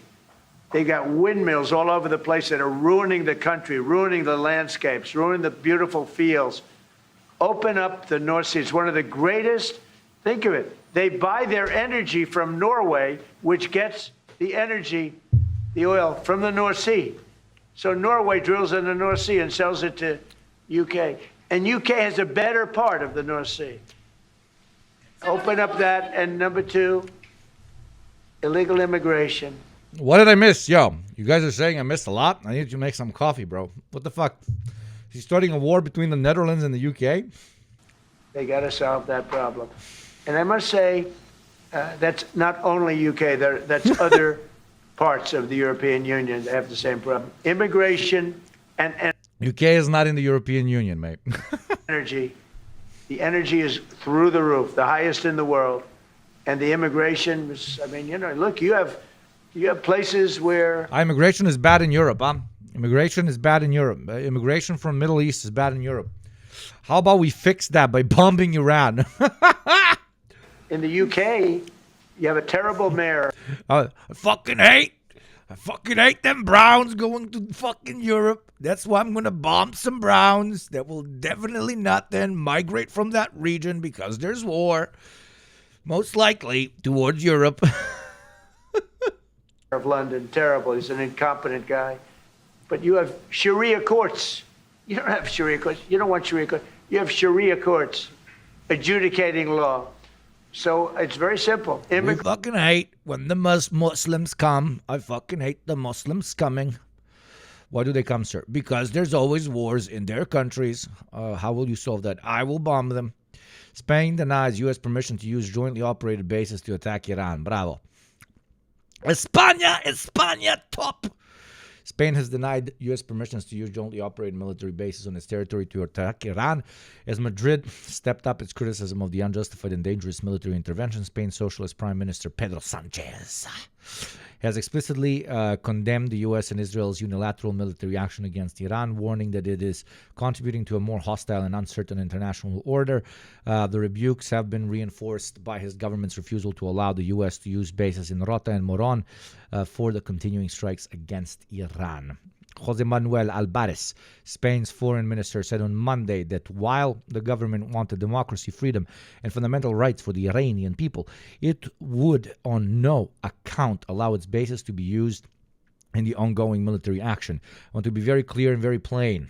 The bases are not being used, nor will they be used for anything that is not in the agreement with the U.S., nor for anything that isn't covered by the UN Charter. Spain continuing with decent shit, as they like to say.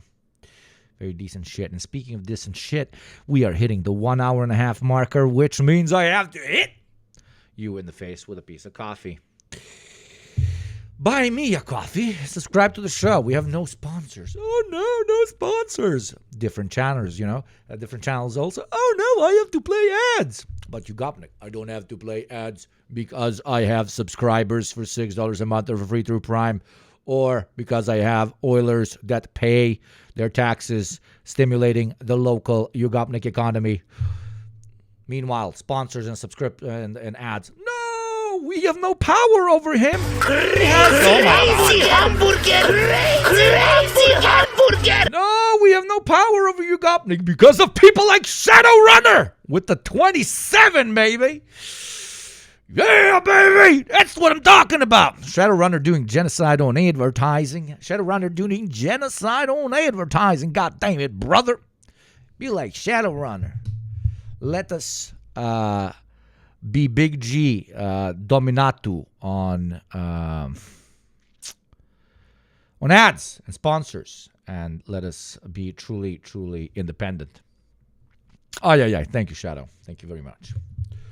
Immigration, very importantly, immigration. Very base, Shadow. And energy. And you bring it back. Otherwise, you're not going to bring it back. Okay. One more. Go ahead. I have a question for the Chancellor. Andrew. Yes, please. To the Chancellor, Chancellor, Yeah.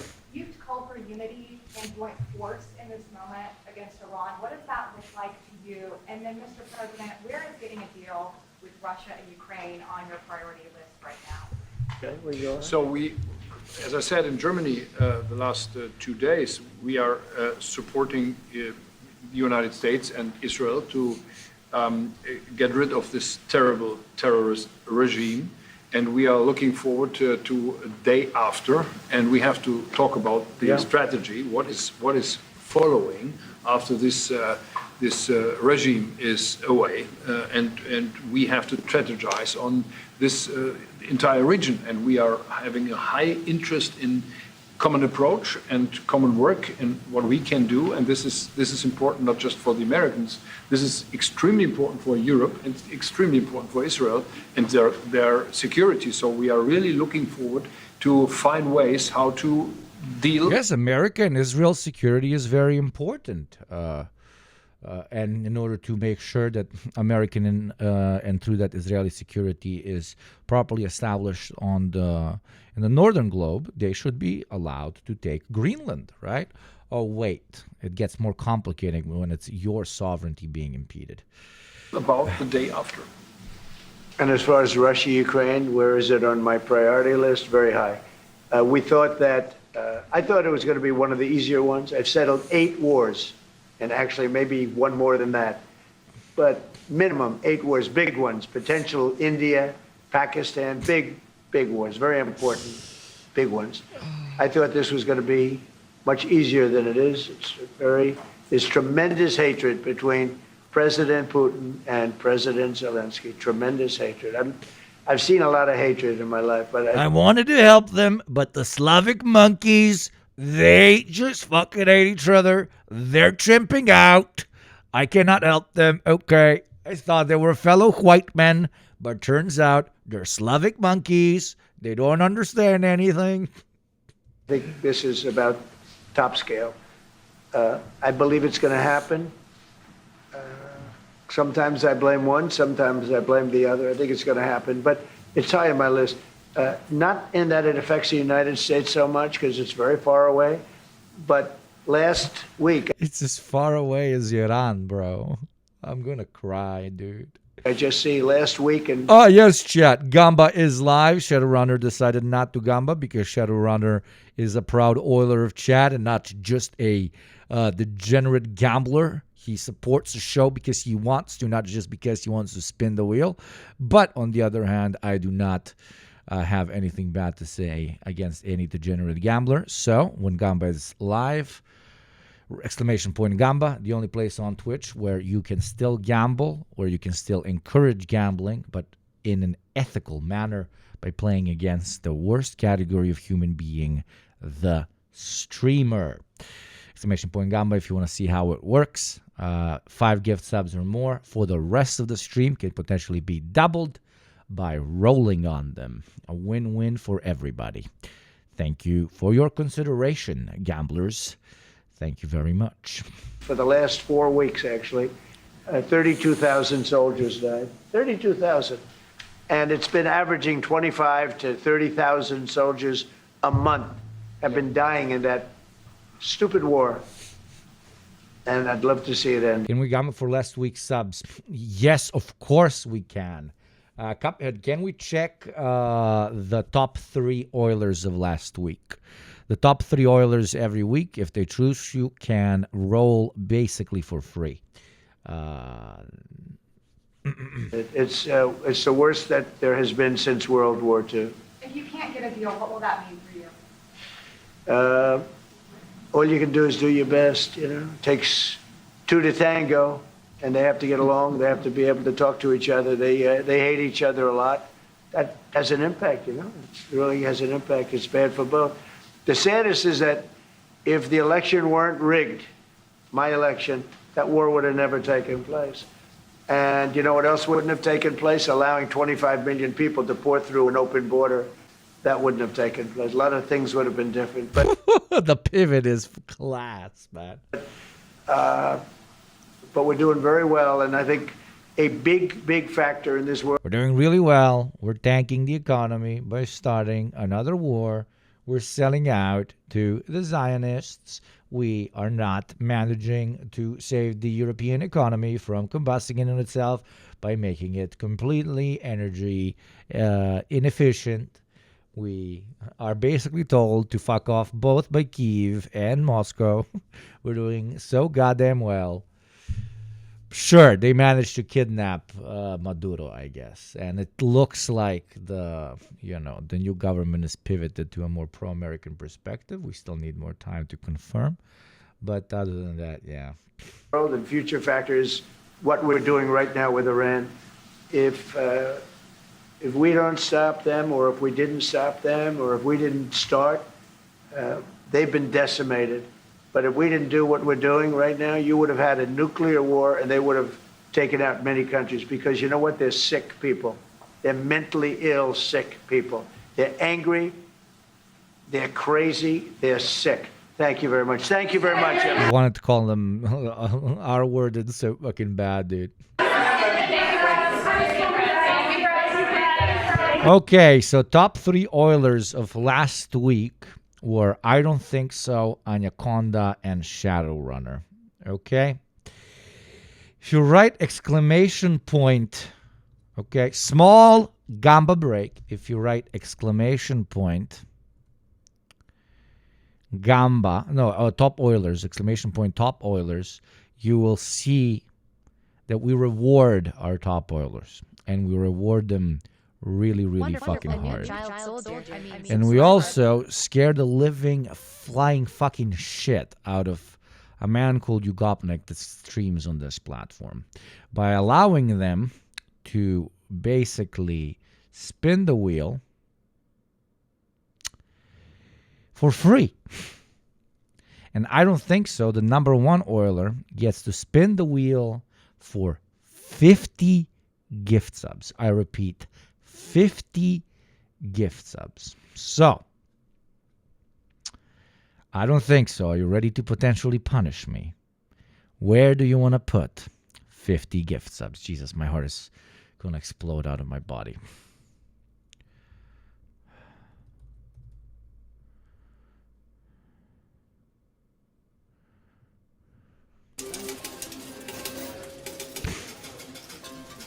$50 is kind of terrifying, I know. You can refuse to do it. I'm not gonna hate you if you do, trust me. So, I don't think so. Time to put your bets.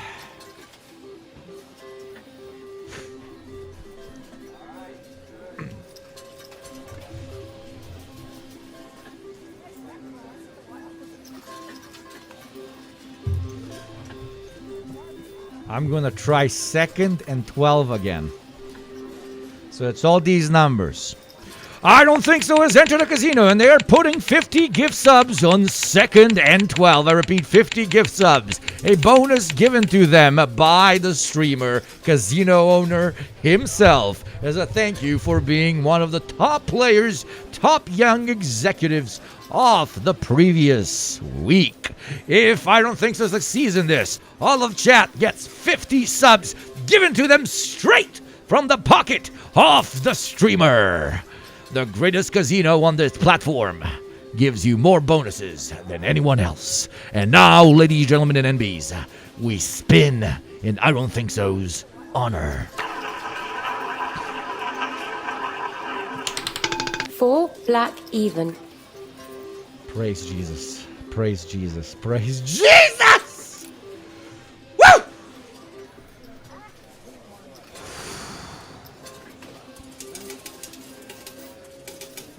Thank you very much for playing, my dear friend.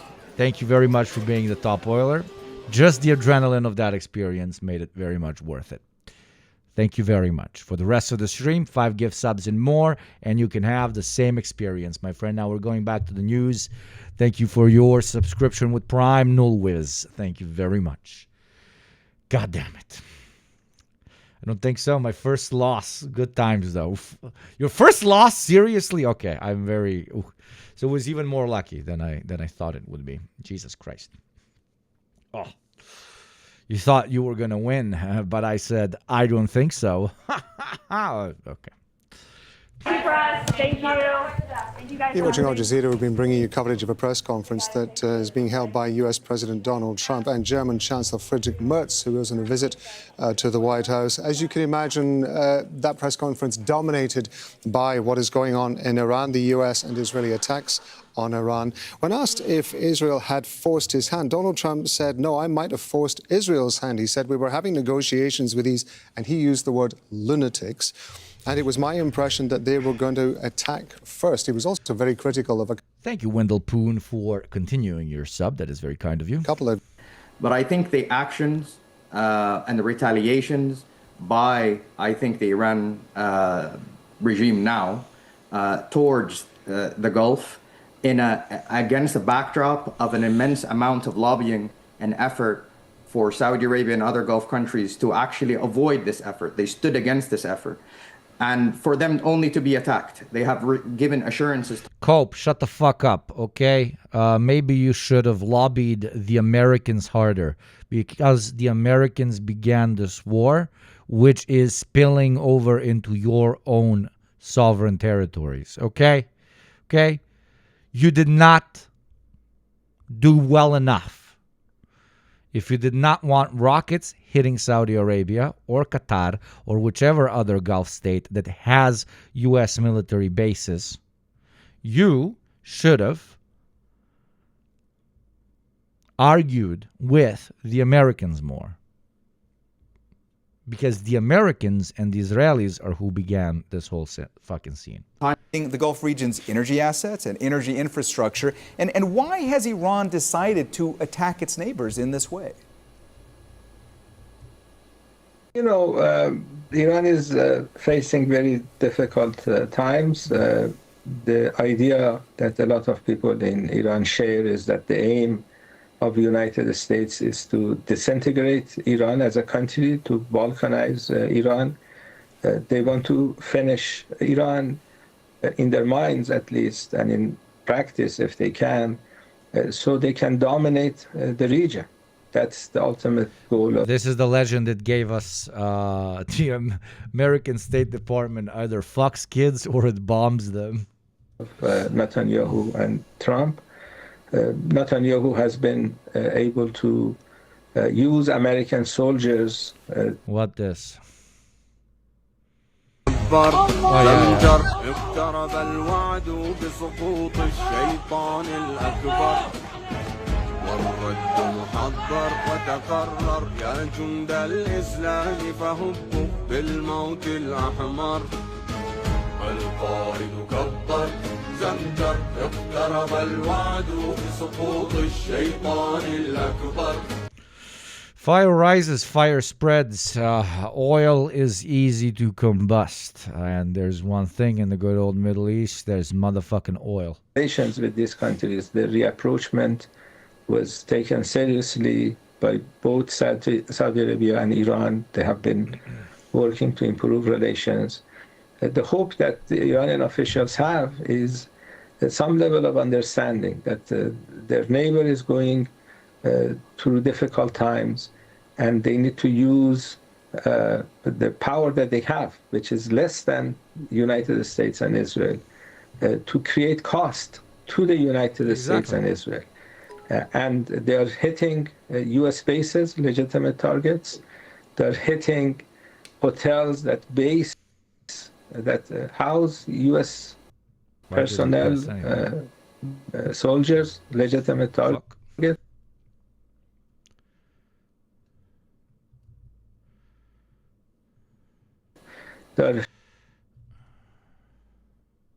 Oh yeah, classic. We watched this plenty of times. Yeah, TOS as fuck.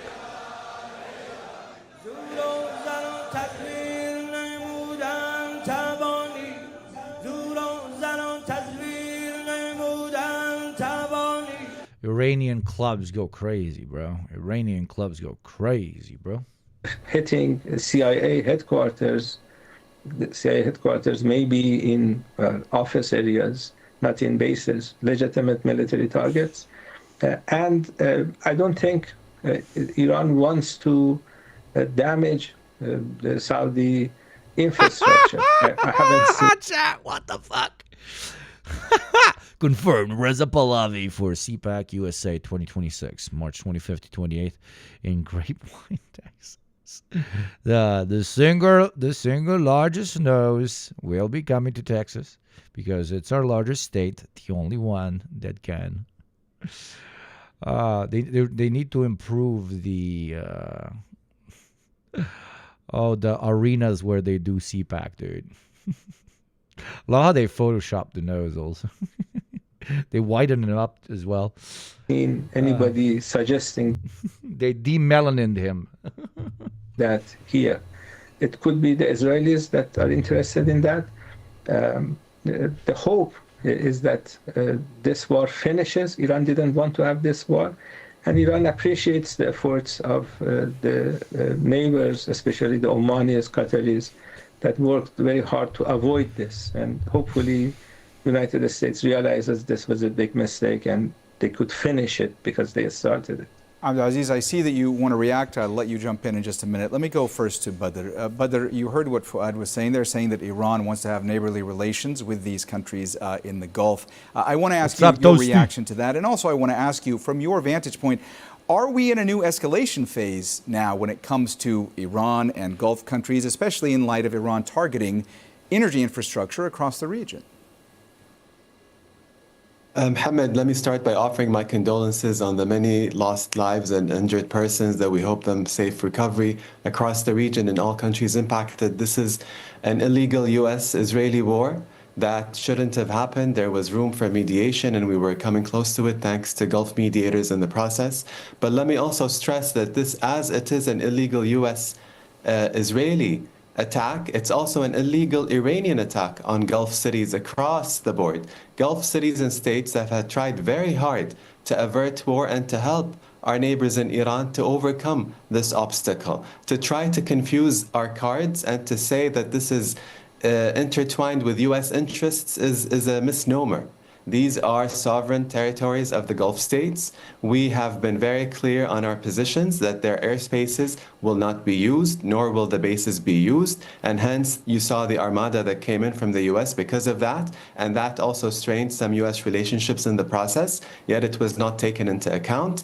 And the whole notion of hitting infrastructure like airports, hotels, normal residential areas that came through does not give us a sense of neighborly relations. This needs to be clarified, and I think it's unfortunate that the Iranian regime, whatever that's left of it now, we have a new face of it, is falling into the Israeli playbook. Israel wants us to join this war on the side of the US and Israel, and we are abstaining from doing that because we appreciate our neighbors in Iran and we see that there is a shared region that requires peace, common prosperity. So to try to mix the papers across the Gulf from the Iranian... Let's break it down. So Reza Pahlavi is the son of... You think I've become this? Jesus Let's Christ. break it down. So Sorry. Reza Pahlavi is the son of the Shah of Iran, who was thrown out of Iran in early 1979, February of 1979, came into exile briefly in the United States. That led to the Iran hostage crisis. Then we forced him out to the Bahamas and then to Panama and then to Egypt, and he died in Egypt. Reza Pahlavi is the son. He was a young guy when this happened. He was, a teenager. Well, now he's in his 60s. And he's never been to Iran since the 1970s. He's also something of a playboy in the Washington area. He's not a player in Iranian exile circles, but he seems to have a whole lot of money.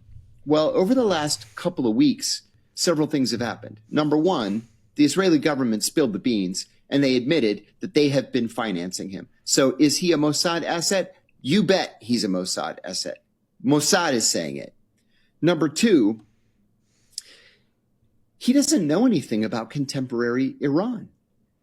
Patrick Bet-David, the big podcaster, invited Reza Pahlavi to go on his podcast. We gotta. Iran needs a Serbia treatment when it comes to their monarchy. Okay, Serbs in chat, no, not even just Serbs, because Serbia got like a monarchy that is like not necessarily politically relevant anymore, but it has a monarchy that like really pushes for right-wing shit and for like hardcore nationalism, and they barely even speak Serbian, dude. They don't even speak the fucking language, man. They speak with American and British accents. So yeah, if we have the Pahlavi monarchy going back to rule fucking Iran, it's going to be very interesting to hear them give speeches. Okay, with I can't wait for Iranian with a Bel Air or LA accent or whatever fucking rich neighborhood these motherfuckers probably live in. A week ago. And Reza never called him back. Never even... At least it has to speak their language properly. Does he, though? Attempted to, get his name. Glendale, patriotic Iranians of Glendale. Out there, get it. What do Iranians from Iran understand about self-governance? We need Glendale Iranians. United States in 1929. Check your privilege, white boy. You should listen to true, proud Aryan Nordics when they talk to you, you privileged American white boy, about the true state of Germany right now.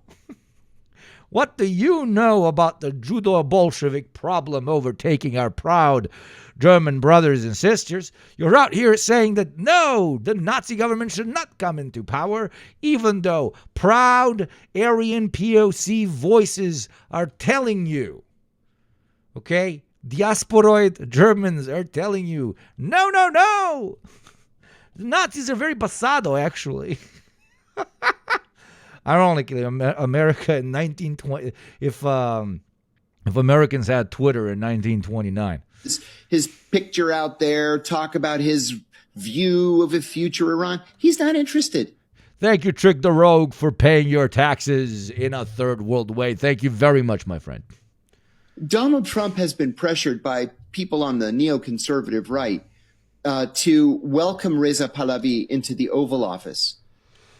He would be the person that the United States would announce is going to be, the guy that we're interested in. And Trump said no, he's not interested.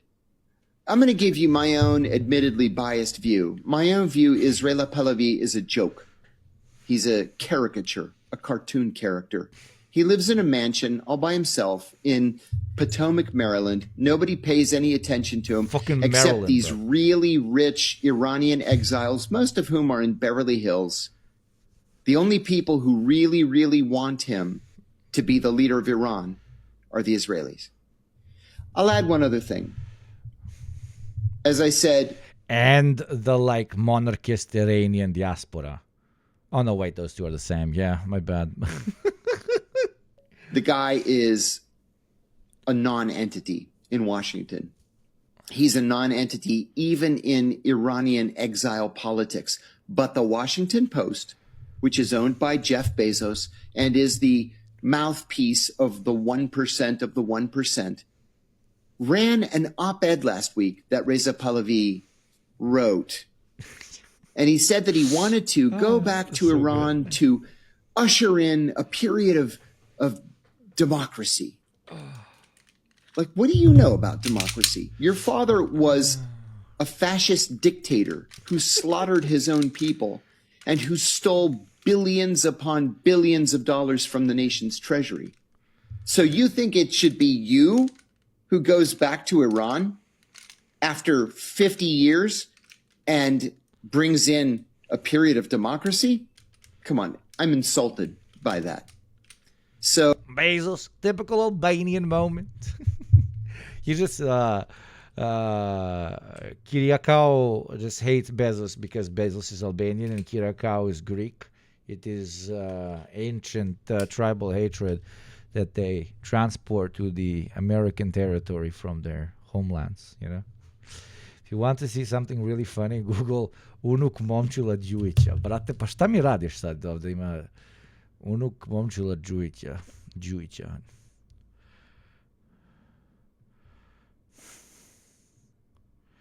Oh, holy shit. Oh, jebote, ima da me banuju, jebote. So this is a great one of the biggest, basically Nazi collaborators from Serbia. His, great grandson is, would make his papa very proud. His Chetnik papa. Everyday Malakia. I mean, they're Malaka 24/7.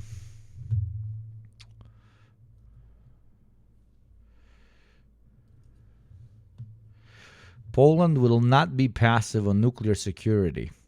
Polish cabinet will review information on ongoing discussions with Paris concerning advanced nuclear deterrence systems, said Donald Tusk. The fuck is that supposed to mean? Poland's prime minister said Tuesday that Poland does not want to be passive on nuclear security in a military context, confirming that Warsaw is in talks with France and other European partners on participation in proposed enhanced nuclear deterrence framework. Yeah, motherfuckers are like, man, we gotta de-Americanize one nuke at a time. Donald Tusk told a press conference in Warsaw that the cabinet would review information on ongoing discussions with Paris over what he described as an advanced nuclear deterrence system. Poland will not want to be passive when it comes to nuclear security in a military context. We will cooperate with our allies, including France, who has made this specific proposal. And as our own autonomous capabilities increase, we will also strive to prepare Poland in the future for the most autonomous actions possible in this matter. Polaku, nuklearku, Polaku, nuklearku, Polaku, nuklearku, Polish Juche. Let me hear. Polish Juche. Polish Juche. That actually sounds Polish almost. Polskaya Jucha. Polskaya Jucha.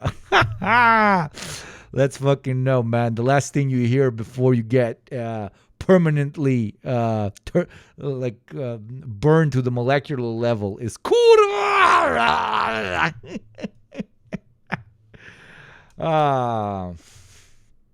Polskie juche. Polskie juche. That's what we're doing in the Gulf states. And that's what we're focused on. And we think that peace and prosperity can never be limited to us alone. It's shared across the board. And that's why, despite all the assets that we have and all the very strong capabilities that we've demonstrated in the last 4 days, in which the interception rates are among the highest in the world, by the way, this has also been linked up with restraint. And don't take restraint as weakness. This is not our war. Again, this is Israel and the US going at Iran, unfortunately. And this is for the Iranian state to go back at the culprits. To mix the Yes, it's an awkward situation, but Iran must do what Iran must do to strike the Americans in the heart of their economy, which is oil, to strike at the heart of the world's economy, which unfortunately still is oil, and the Gulf states will suffer for it. The Gulf states have not done their part to minimize the chances of this pun intended spillover. And if they wanted to stop, unironically, Iran is very wisely putting pressure on them as well. Yes, unfortunately, through the utilization of military strategy to make sure the Americans bugger the fuck off and the Israelis bugger the fuck off. But with all due respect to the Gulf states, like, what the fuck did you expect? What the fuck did you expect with a rabid imperialist Israel doing what rabid imperialist Israel does in the long term? Yes, it was going to eventually drag you into a full-on regional conflict. So, where does the surprise come from? There shouldn't be any surprises whatsoever. The papers up to raise the cost, to think that this adds pressure on the Gulf for us to then deliver that pressure to the US. We've done that before, the war. We've tried our best. Not good enough, okay. But we need to understand that we are not in control of US state, society, and institutions. We are, our own countries. We try to deliver what we can to protect our national interest and to see regional common stability. But at times we cannot reach that target. And I think the Iranians know that. So mixing up the papers will not serve them well now or in the long term. Fuad, I'm going to give you a chance to respond. You've had Badr and Abdulaziz. I mean, if we are real politicking this, yes, it will. Yes, it will. It's a big gamble, but if the Iranians succeed with this strategy, in the long term, Gulf states will negotiate for Iranian stability much more aggressively, because they will now know that if anybody is allowed to threaten Iran, Iran will go down the path of mutual destruction and pull them all down with them. So they will start properly identifying the stability of Iran as a key aspect of their own personal national interests, because they will suffer every single time that Iran suffers. And is that necessarily fair? Maybe not. But if I kept focusing on this kind of Iranian oil deterrent, since they don't have a nuclear deterrent, and by placing blame on Tehran, we would be ignoring who initiated this entire altercation, which was Israel and the US starting a completely illegal war with a country that very openly told them that it is very ready and willing to negotiate. A country that at this point we have enough proof actually agreed on almost all the requirements the Americans put on the table, but was nonetheless hit and declared war upon. So, avoiding any talks of morality and ethics, this long-term gamble by Iran can redefine the way Gulf states look at Iranian stability, in which they don't only look at it as incredibly necessary for some sort of image of a stable, quote-unquote, Middle East, but more importantly as, yo, man, like a war against Iran is a war against all of us. In this case, very literally. He's both addressing you directly the last couple of minutes. Please go ahead. Speaking of war, a war against advertising is a war that we all fight in. A child soldier such as Steez for 19 months has been on the front. One ad after another. Big Burger Titas. Okay? Pepsi Coca-Cola advertising. Okay? Mobile game ads.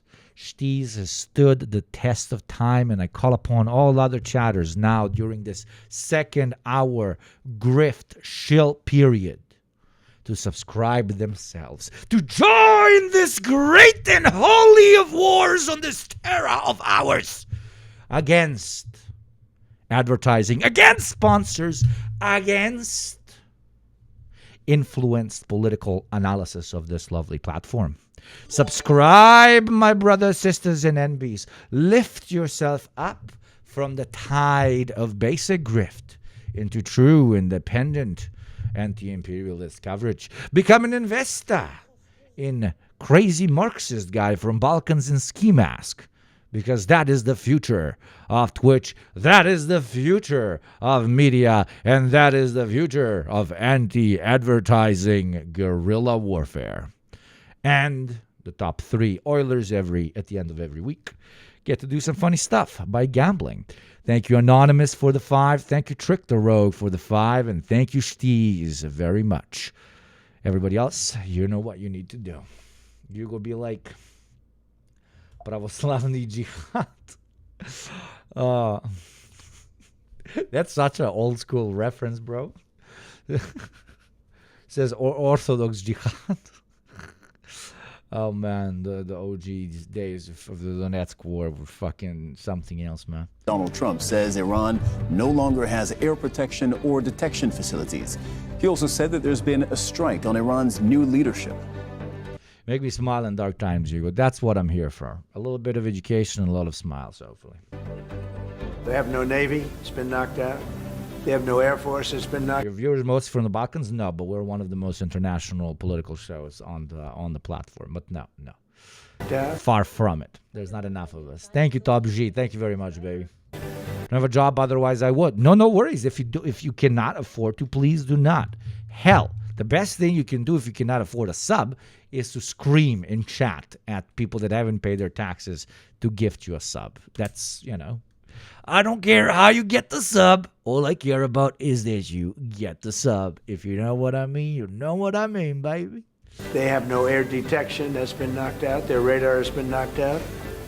And just about everything's been knocked out. So we'll see how. Absolutely. The U.S. economy has been knocked out. Your affordability of everything is knocked out. Thank you very much, Anaconda legend. Thank you very much, Techgeniator, for continuing the sub. And thank you, Skin Job, okay? Skin Job is an incredible name.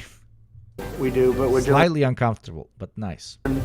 We're doing very well. We have a great military, and they're doing a fantastic job. The U.S. and Israel continue to strike Iran. These are the latest pictures from the capital, Tehran. Please do fall. And deaths are mounting. The Red Crescent says at least 787 people have been killed since Saturday.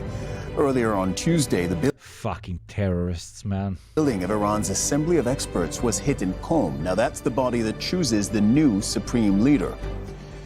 Iran has launched multiple strikes on Israel. There are sources that the conference where they choose the supreme leader was not directly hit thanks to Chinese intelligence.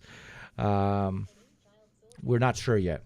Israel, including in the Tel Aviv area, there have also been Iranian. They're basically proactively murdering people that are not even part of the Iranian executive body. Who might become potential candidates. This is like dropping bombs on Kamala Harris. This is just like actually dropping bombs on AOC and on the fucking California guy whose name I refuse to learn. Like, what the fuck? Oh, yeah. Missile strikes in central Israel and the northern Galilee region. At least 11 people have been killed across the country since the conflict began. Iran has also been targeting Gulf states with drone and missiles. Hassan, I see what you did there. No, Gavin Newsom. But no, I thought you were doing the Hassan thing, like my allegory, my comparison to American political figures in this conversation where, we're talking about how Americans are hitting potential future members of the executive body of Iran before they're even elected into political office. Strikes. There have and been. You said Hassan, and I was like, yes, Hassan for Presidente. El Presidente Hassan, okay? We will eventually put a janissary at top of Washington. And it will start with that small-headed motherfucker. If it be the last thing I do, I will put a janissary in the White House. God fucking damn it. An attack. This whole security force will be Slavic dudes in ski masks. In Qatar, in the United Arab Emirates, and in Kuwait in just the past few hours. Earlier, UAE air defenses intercepted a drone and the debris sparked a fire at Fujairah port. Iran has carried out more than 1,800 strikes across the Middle East in 4 days. In Lebanon, Israel has conducted an airstrike on the southern city of Sidon. Israel says that the attack targeted a building belonging to the Palestinian group Islamic Jihad. Earlier, Israel attacked the Lebanese capital, Beirut. Israel's defense minister has authorized troops to take control of additional positions in southern Lebanon. Hezbollah says it downed an Israeli drone in that very area.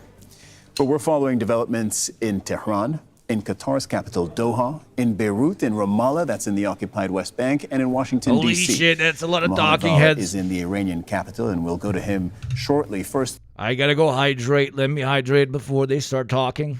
So Kimberly Halkett is our White House correspondent. Kimberly, you're, of course, in Washington. Donald Trump is hosting the German Chancellor Friedrich Merz. He's been taking questions from the media, and it's the first time that he has spoken in this kind of open setting since the beginning of the war 4 days ago. Can you walk our viewers through the main things that we learned?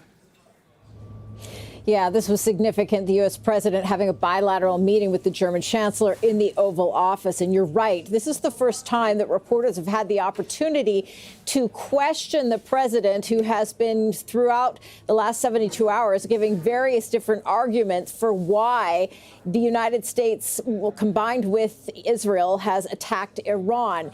And the top question was whether or not Israel had forced the United States, forced the United States' hand.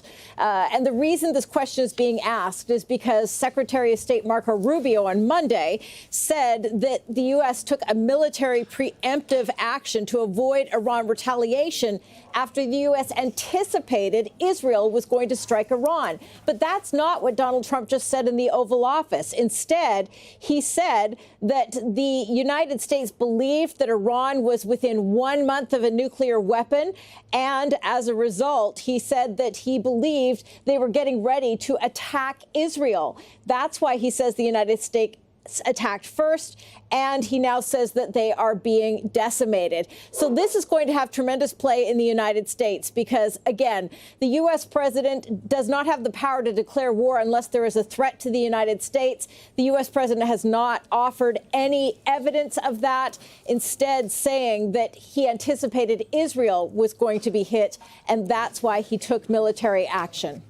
Kimberly, I think that's crucial. On the issue of whose initiative this war was, Donald Trump is now claiming that it was his. And frankly, that stands in contrast, I would say in contradiction, with what his national security advisor and Secretary of State Marco Rubio has been saying in the last few days. Kimberly, we'll get back to you. Mohammed Vala is in Tehran. So, Mohammed, Donald Trump said just a short while ago that there's been today another attack on, quote, the new leadership in Iran today. What have you been able to learn about that? Well, it's confirmed that there has been an attack on the headquarters, or one of the headquarters of the Assembly of Experts in the holy city of Qom today, Qom not far from Tehran. We have seen pictures of devastation in that building, tall building, but the authorities here are saying that that building was evacuated before the strike or even way before the strike, and it is empty when that strike took place. It was empty when that strike took place. So that's the only line we have, not from the top officials of the country, but from sources close to them, one of the news agencies that are actually talking in the name of the government most of the time. So they are saying there is nobody in that building and that it has been hit, but there was no one there. We know that today there was news of a meeting, the third meeting between the three members of the interim ruling group or council of three people who are ruling right now this interim transition. They met for the third time today, and there was a picture of them sitting together, but no mention of the location, of course. And everybody here who heard this news of a U.S. strike on the assembly, claiming that the leadership has been taken out or has been hit, everybody is, not seeing this as logical, because, I mean, for 88 members to meet in these circumstances in one of their official headquarters is just like illogical. It would be fucking insane. I would rage quit on Iran if they take all of their religious and state leaders and they put them in the same room in a time when Zoom exists. Motherfuckers use Skype, bro. I would rage quit. I would actually rage quit. Mohammed, even though last time I finished my stream by saying I'm rage quitting if they hit the Ayatollah. We literally, we got some Israeli news source. Those of you who remember when we did the first stream, we got an Israeli news source that said, "Yo, bro, they fucking killed the Ayatollah." I'm like, no fucking way.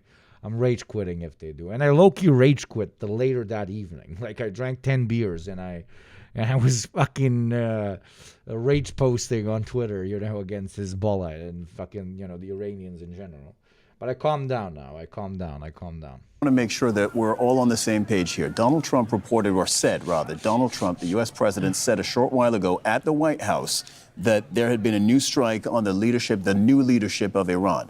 What you're telling us is that what we, Al Jazeera, are able to report right now is that there's been a strike on in Qom, on the Assembly of Experts, but that building, that facility, you said, was empty. On the flip side, there has been a meeting of the new leadership, this transitional council that is supposed to choose the next supreme leader, but that we don't believe, or at least don't know, to have been attacked. Is that right? That's right. I talked about the meeting of the three. You're like my dad if he was based. I never know if to take that as a compliment. I will take it as a compliment. Thank you. I don't think so. For more gifties. Interim leaders who are ruling the country right now. There is a picture that has been circulated of their meeting, but no. I want to learn Russian, Mandarin, Arabic, and maybe Bulgarian. What do you think? That would be sick as fuck. But those are, how do I say this? Do it, but it will take quite a while. Learn them, yes. No mention of the location, and those three leaders are not.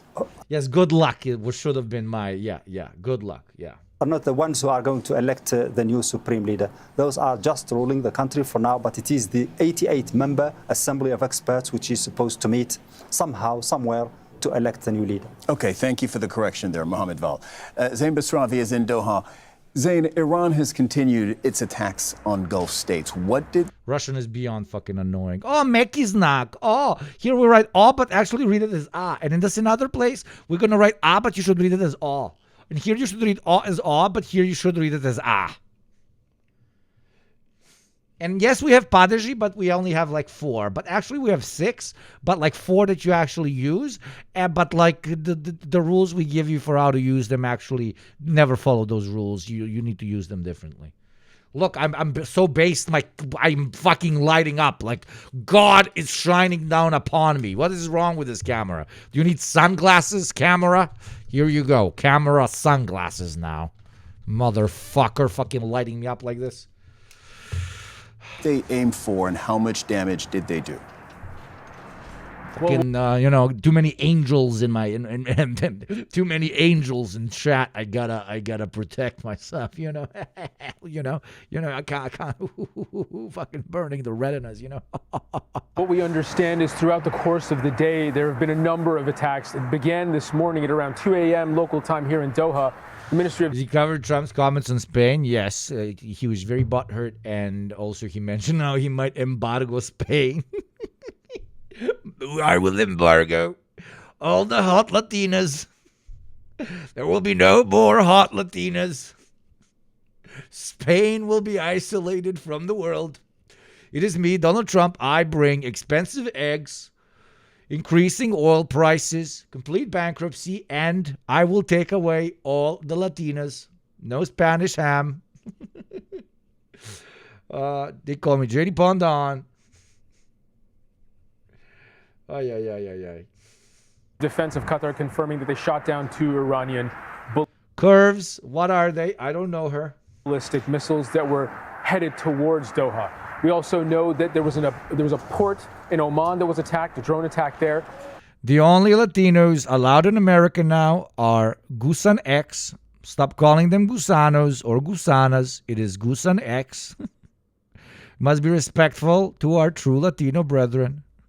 And ladies, Gusan X. And in Bahrain, 20 drones, 3 missiles, the Iranian IRGC says, were used against a U.S. airbase that made landfall there, damaging much of one of the main buildings of that U.S. airbase in Bahrain. And in Riyadh, in Saudi Arabia, an attack on the U.S. embassy caused... Okay, this is actually an insane story, chat. I can't believe I'm reading this, to be perfectly honest. And it's dropped like only an hour and a half ago. Some U.S. military commanders have reportedly been accused of telling their troops the Iran war is part of a biblical plan to trigger the end times. I love how triggering the end times motivates American troops. One commander had a big grin on his face while saying Donald Trump has been anointed by Jesus to light the signal fire in Iran.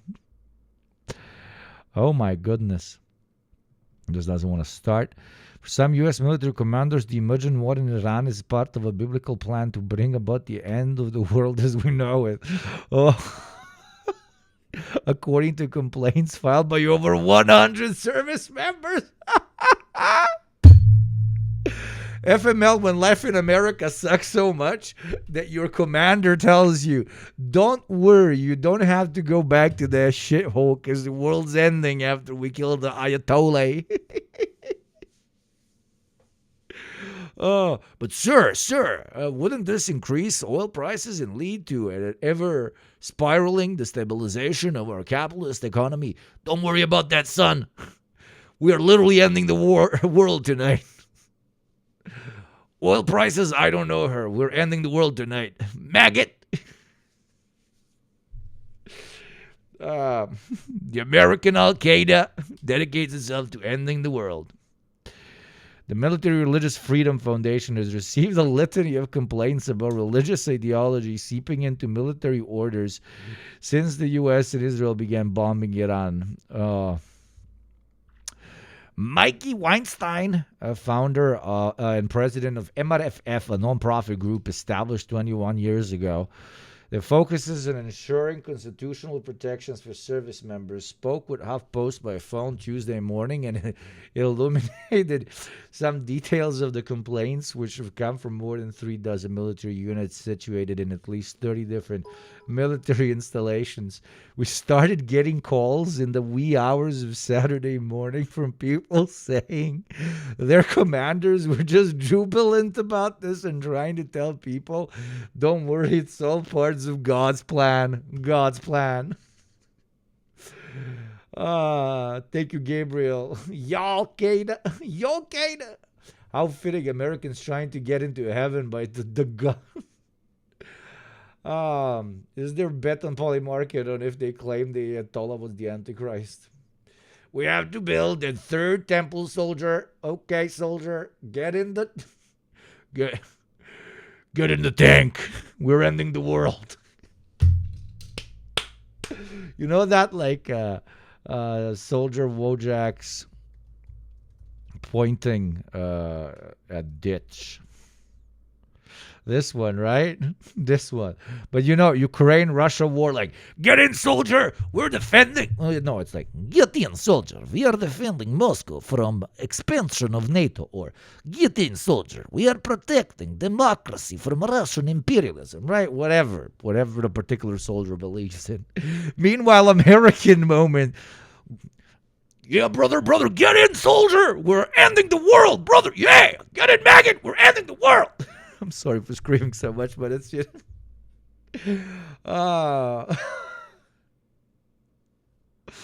We must protect the motherland. We must end the motherland!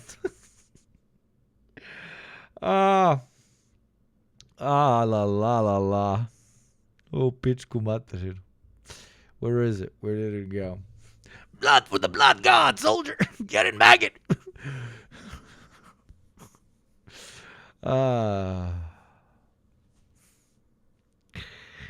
Weinstein said the metric promised in the Bible's book of Revelation is horrifying and should worry everyone. They promised a 200-mile-long river that is 4.5 feet deep, filled with nothing but the blood that their weaponized version of Jesus will spill at the Battle of Armageddon. Oh, my God. That's a lot of blood. Mecca Hitler Jesus. We must attack Iran because if Mecca Hitler Jesus...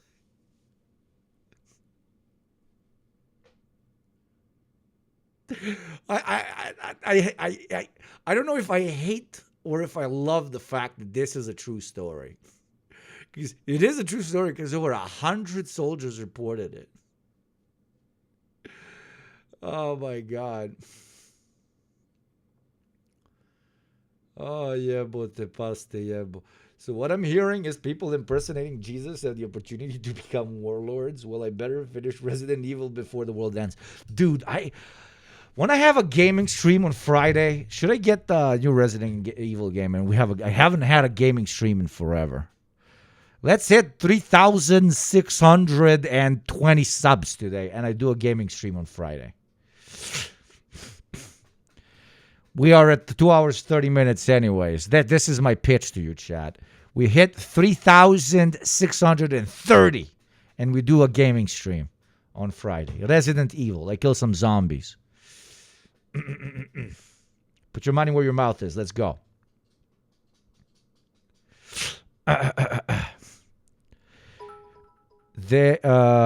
No, play Fallout. We all need a refresher on instruction for the future.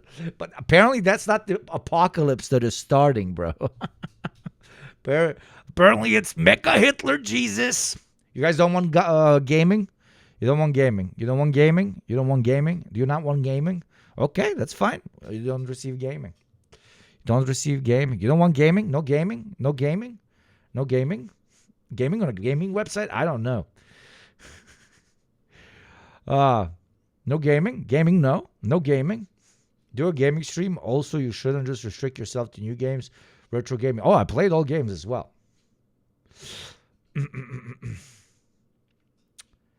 What game would you play? The new Resident Evil game. The new Resident Evil game. It's very tactical. Okay. Megjin, thank you very much for the 10. I also owe you another 10 for Gamba. So when you spin, you're going to spin on 20 if you feel like spinning. Megjin wants gambling, and gaming and gambling. Gaming and gambling. Anyways, let's continue reading this because this is the best article I've ever read in my life. We're gonna spin a little bit later, but Cuphead has written you down, and we also need to do a poll. We need to do a Polish person, okay? Cuphead is gonna do. Listen to me. It's the beginning of the month, so we got a little bit of business before we continue reading about Jesus Mecca Hitler as pitched by American generals as an inspiration to why we should invade Iran. Okay, we need a goal. We need a prize for finishing the goal of the month, and I feel like it's too low. We got to increase that. It's rookie numbers. So, Cuphead is going to post a poll now with multiple choices on what the price can be. I want all of you to please vote respectfully, and then we can potentially, if we hit the goal, probably the goal is going to be 4,200, 300, because right now we're very close, but this is going to drop like crazy. We're going to drop to like 2,700 or something. So I want you to pick the potential price, because every month I actually want to give you something back whenever we reach a goal. Something very real, something physical, right? So Cuphead is going to start the poll. Please, everybody vote. Thank you very much. So what should be the March sub-goal? Better decor, more lighting, P.O. box, custom balaclava. What? Okay, that's a new one. What? How the fuck is it supposed to look like? I didn't even know we had this one. Okay.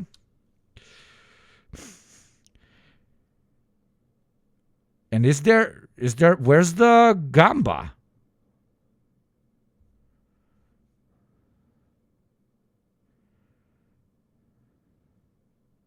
Don't we have the roulette thing?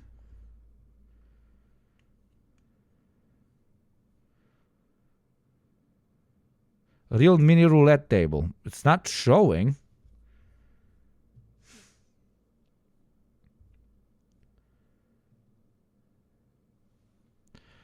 We have an L. I repeat, we have an L. I don't think the poll will have to restart, maybe. I mean, kill it and then do it again? Or am I wrong? There's no roulette table as choice. There's no roulette table as choice. 6,000 subs and we recreate Yugoslavia. Okay, let me continue reading this. Yeah, Jesus. Yeah, Cuphead has been spamming me for 30 minutes on doing the poll, and then I do the poll, and it's fucking not done. Oh, it's... okay. Okay, so one of the complaints MRFF received over the weekend came from a non-commissioned officer currently stationed outside of Iran but awaiting deployment at a moment's notice. The officer filled the complaint on behalf of himself and 15 other troops, all of whom are different religious backgrounds. For their protection, MRFF is keeping the identity of these service members anonymous. The non-commissioned officer, who is Christian, reported to MRFF that a commander told them to tell fellow troops that the war in Iran was all part of God's divine plan. The commander alleged American ISIS. The commander allegedly cited the Book of Revelations and the section specifically referring to Armageddon and the imminent return of Jesus Christ. To repeat one more time, okay? We are promised a 200-mile-long river that is 4.5 feet deep, filled with nothing but the blood that their weaponized version of Jesus will spill at the Battle of Armageddon. Mecca Jesus, Mecca Jesus, we must summon Mecca Jesus. We are invading Iran to summon Mecca Jesus. The non-commissioned officer said that the messaging from higher-ups is not only destroying morale and unit cohesion among troops. Troops are like, I thought we were just killing the inferior Browns, but now they're talking about Meta Jesus. That is crazy. But they also believe the commanders are flagrantly violating their oaths to uphold the Constitution, which guarantees the freedom of religion.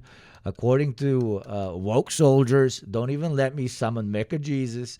According to the complaint first reported by Larson, the commander said President Donald Trump has been anointed by Jesus to light the signal fire in Iran to cause Armageddon and mark his return to Earth.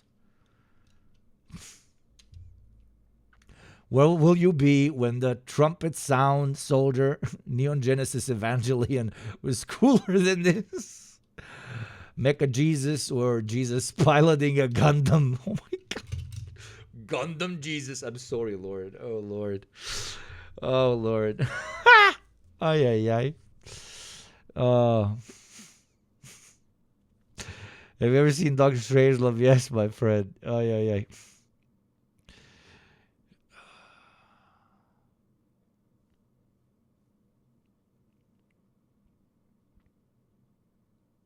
That was funny.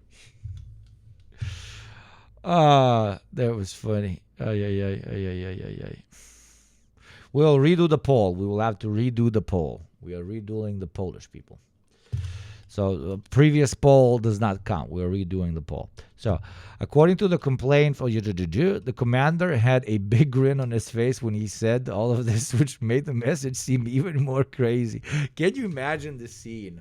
Like, you are a complete piece of shit, imperialist, boot-licking cunt that hates their own children and family members because you abandoned them to go serve a country that you yourself know is, when it comes to foreign policy, pretty much complete garbage and evil, right? I'm describing an average American soldier, right? So you go abroad to serve this type of shit, and even you get surprised by just how unhinged some of your corporals are. You're like, man, like, I signed up because I want to be a running dog of imperialism. I just want to shoot some Browns, and we out here listening about Mecca, Hitler, Jesus. Listen, I'm a rational American soldier, a rational American patriot. I just love doing me some war crimes. I just love serving me some Zionists. I just love making oil executives very rich. But I draw the line at Mecca, Hitler, Jesus. Mecca, Hitler, Jesus. Oh my God.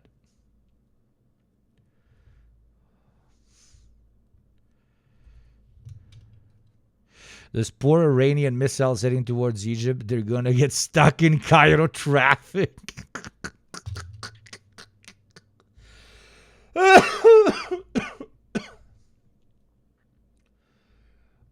It's so funny. The commander had a big grin on his face when he said all of this, which made it seem even more crazy. I and my fellow troops know that this is completely wrong to have to suffer through that our commander said today. Oh, yeah, motherfucker just loves American propaganda, American imperialist propaganda. Can't stomach American religious imperialist propaganda, okay? You want me to leave off the balaclava? No, keep the balaclava. It's a great idea. Just please add the roulette table and do it again. That's it. I and my fellow troops know that this is completely wrong to have to suffer through that our commander said today. It's not just the separation of church and state. Oh, my lived up ass fucking woke ass imperialist, man. It is the fact that our commander feels as though he is fully supported and justified by the entire combat unit's chain of command to inflict his Armageddon views of our attack on Iran on those of us beneath him in the chain of command. Oh my God! Woke imperialist soldier realizes that he is being managed by literal psychopaths. Gets angry, not by the fact that he has to invade Iran. Keep it in mind. This fucking yokel, okay? This Yank yokel that goes out there and kills people for money as a mercenary dog that he is not pissed off about the fact that he is a mercenary murderer's dog, but because his freedom of religion is being impeded. He's like, we are a secular state. We kill for corporate interests, not some sort of Armageddon religious bullshit. And ironically, like, he's like, yo, bro, like, I am willing to die for capitalist corporate interests. That is what America is about. Don't come over here with your weird religious shit. I do not want to die for the weird religious shit. Yeah.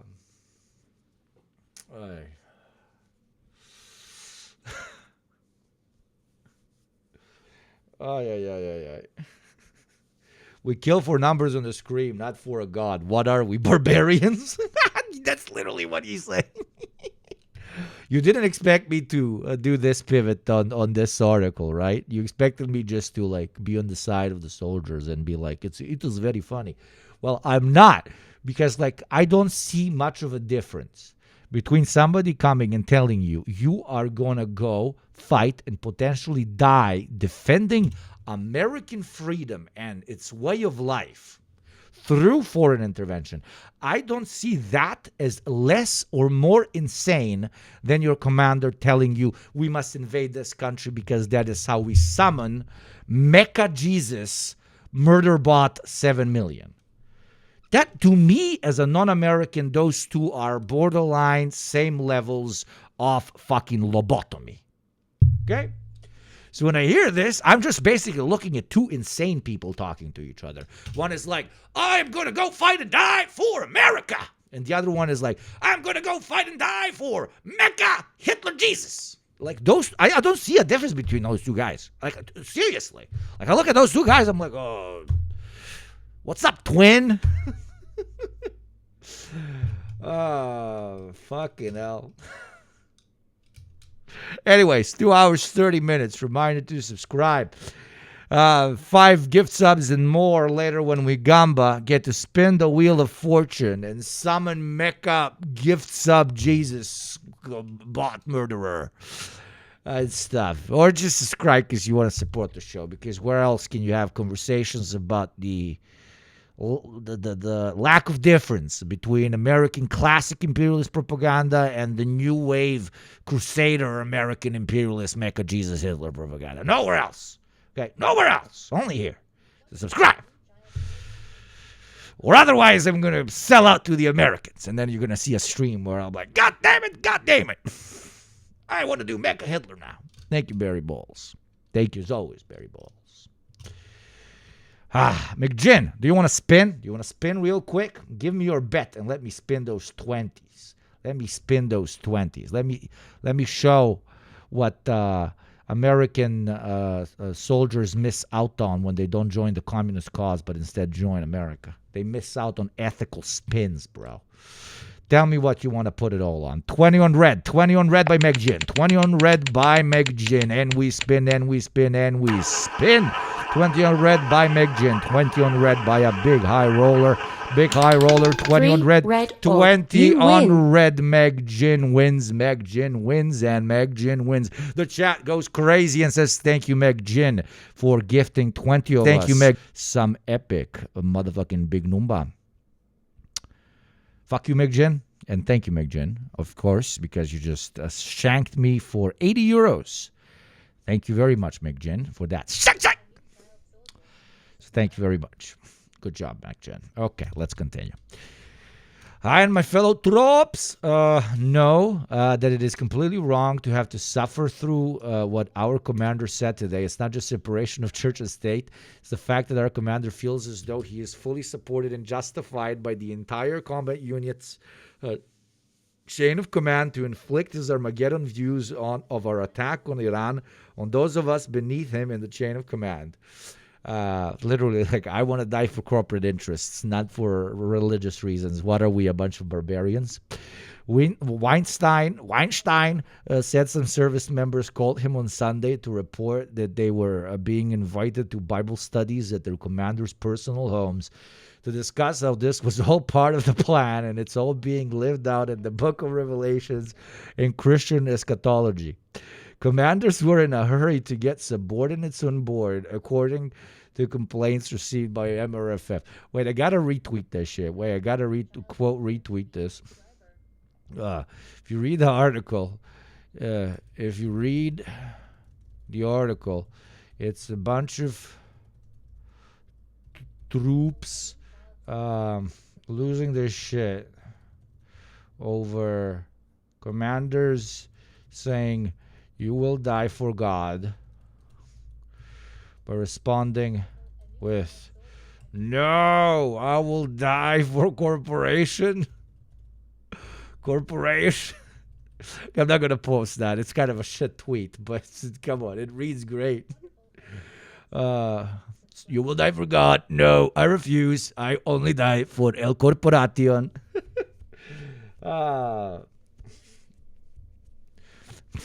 Hype train level 7. Let's fucking go. If we go over level 10, then we say that it's not base to die for either of these categories. Thank you, Anaconda, for the gifties. Third Western taxpayer of the day. If you want to spin, we will spin. Cuphead, please pay attention. Also, pay attention to what Anaconda wants to bet on, if they want to bet on, of course. And also, everybody, please vote in the motherfucking poll, okay? There's a poll right now. Please vote in the poll, okay? Vote. This is Demokraki Now, demokrakinow.com, okay? So, what should the March goal be? Even more lighting, better, more decor, mini roulette plus cam. This is a mini roulette table where we cam. Or a Yugo balaclava, which is like me just making a completely custom balaclava. I have no idea how to do that, but I'll do it somehow. I mean, you guys want to do it for 5,000 subs? Holy shit. So, we either have like a mini roulette table with its own camera that I switch to and like the thing actually jumps around, which would be so fucking hilarious. Or, of course, P.O. Box. I think P.O. Box is very fun to do as well. P.O. Box is kind of like a win-win for me. It's like we hit the target, but also you get to send me cool shit. And Anthrax, the best thing you can send me. So I save myself from this existence. I'm kidding. I fucking love my life. Thanks to cunts like you, Zans. With that fucking thick-ass motherfucking 10, bro. Another Western taxpayer. Let's fucking go, man. All that shit, man. Make me squeeze through it. Okay? Tell me, do you not demand Mecca Hitler, Jesus Yugopnik, to fill rivers of blood? Thank you, Butterdog. Butterdog. Amerifat paying taxes. Thank you, Amerifat. Oh, fucking legends. Vote on the poll, okay? If you do not vote, I will ban you. I will permanently ban anybody who doesn't vote on the poll. Seriously, guys, vote on the poll, please. Like 2 little people are voting in the poll. Please vote on the poll because I want to give you stuff when you reach subscription targets, okay? Commanders were in a hurry to get subordinates on board, according to complaints received by MRFF. Oh my God, crazy hamburger. Once a service member makes a complaint to MRFF, finding a solution can be difficult. Service members have a few different options.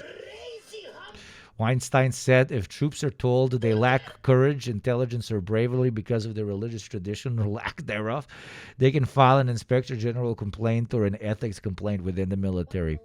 But then you completely out yourself, Weinstein said, and when you do that in the military, you become what we call a tarantula on a wedding cake. How long do you think that cake lasts at that wedding? I'm going to fucking lose my mind. Troops can complain to military judge advocates, blah, blah, blah, Christianity, blah, blah, blah, secular imperialism, blah, blah, blah. I want to feed babies to corporate overlords, but not to particular deities. We are a secular murder group, secular mercenaries. Yes, queen. By itself, that's fine, but if you're a Christian nationalist, you don't pay any attention to the time, place, or manner with any sort of religious extremism. We end up not with little streams or creeks or books, but with oceans and oceans of blood. Weinstein said none of this should necessarily be shocking. The evangelical leanings of the Trump administration, in particular the Department of Defense, have not been a secret. At a prayer breakfast last month, Defense Secretary Pete Hegseth claimed the U.S. was a Christian nation, and there are prayer meetings at the Pentagon each month. But putting religion into politics is inflicting generational damages onto the U.S. and its military. We must keep it secular. We must keep it diverse.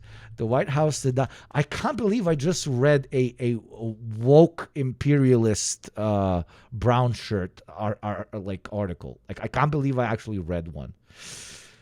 I love 2025. I also love level 10 hype trains. I love them a lot more than level 8 hype trains. Right now, we have 1 more minute on level 8. I would prefer it if it was a level 10.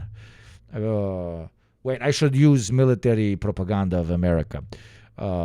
If it reaches level 10, corporations are going to be more wealthy, and then you will also be more wealthy because it will trickle down. Chat seems tapped out. What the fuck? Why?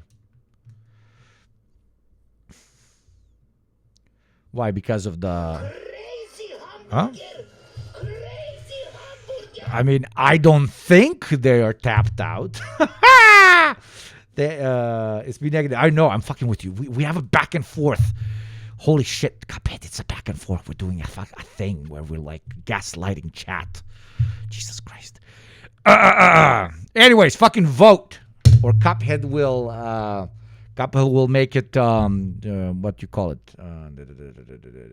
Emotes only if you don't have more votes. Yugo Balaclava is winning with 56%.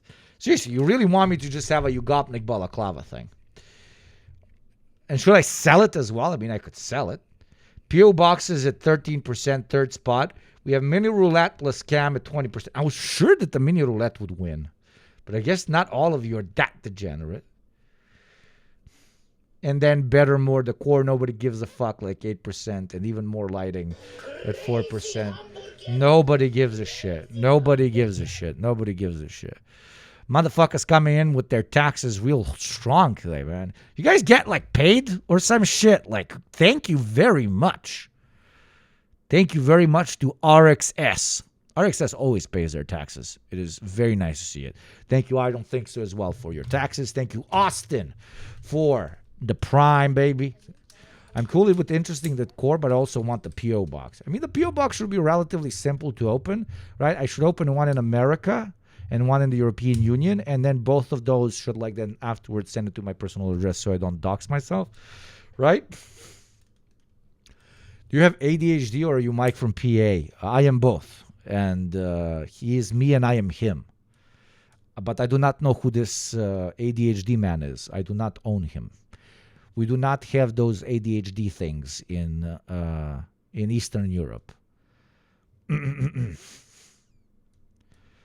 I can do an Africa P.O. box. Where the fuck now? But where? I am ADHD man. It is nice to make acquaintance, ADHD man. I have heard many things of you, okay? I hear your race exists in the Americas and in Western Europe. What race is ADHD? What's your ethnicity, bro? ADHD.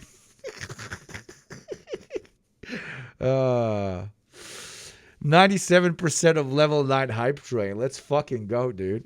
And those of you with 5 gift subs or more can say what can gamba, but a little bit later.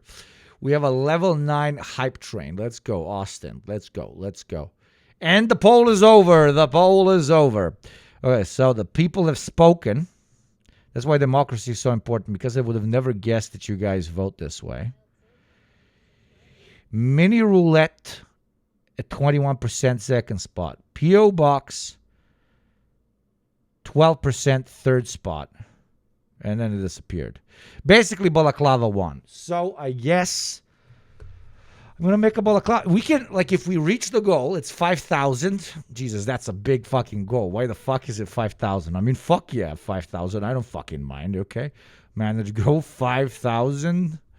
Custom Yugopnik Balaclava. There we go. I am restarting at start goal. Custom Yugopnik Balaclava that I will sell at like almost no profit as well, because why not? I want my children everywhere wearing my mask. Da. We will be like V for Vendetta, but not for virgins and liberal anarchists. Yeah. She'll learn to crochet and make it live on stream. Doof, I'll just get you over here like you crochet and I stream it in the background. 5 million subs by the end of the day. Thank you, Cuphead, for running the poll. Thank you to everybody that voted, and those of you who have not voted, may your penis or boobs decrease in size by 1 inch, okay? Enjoy the curse of the Slavic Yugopnik babushka. Back to the news. Okay, this was incredible to cover. This was such a great shit post. Oh, Lord. Sense of optimism that even when the Iran war broke out, that Hezbollah would not get involved because it hadn't retaliated for Israel's constant violations under the ceasefire. And Iran had clearly signaled that it didn't need assistance from elsewhere. And now that Hezbollah has launched these attacks on Monday and given Israel all the pretext that it needed to launch this massive escalation, the sky could be the limit. I mean, we've seen today that Israel has sent many more troops into southern Lebanon and is now openly talking about establishing a security zone there. And of course, in Lebanon, as Zaina mentioned before, this is not just an issue between Hezbollah and Israel, but it's also creating domestic tensions because many Lebanese, including members of the Lebanese Shia community, feel a real sense of betrayal that Hezbollah would enter the battlefield once again on behalf of Iran, even though the consequences were obviously going to be drastic in Israel's escalation. I am gay, I am black, I am Hispanic, I am disabled, but do you believe in Mecca, Hitler, Jesus? Yeah. David Wood of the International Crisis Group, thank you very much for joining us on Al Jazeera this hour. Thanks for having me. Now, Qatar's Ministry of Foreign Affairs spokesman Mogged Al-Ansari has posted on social media.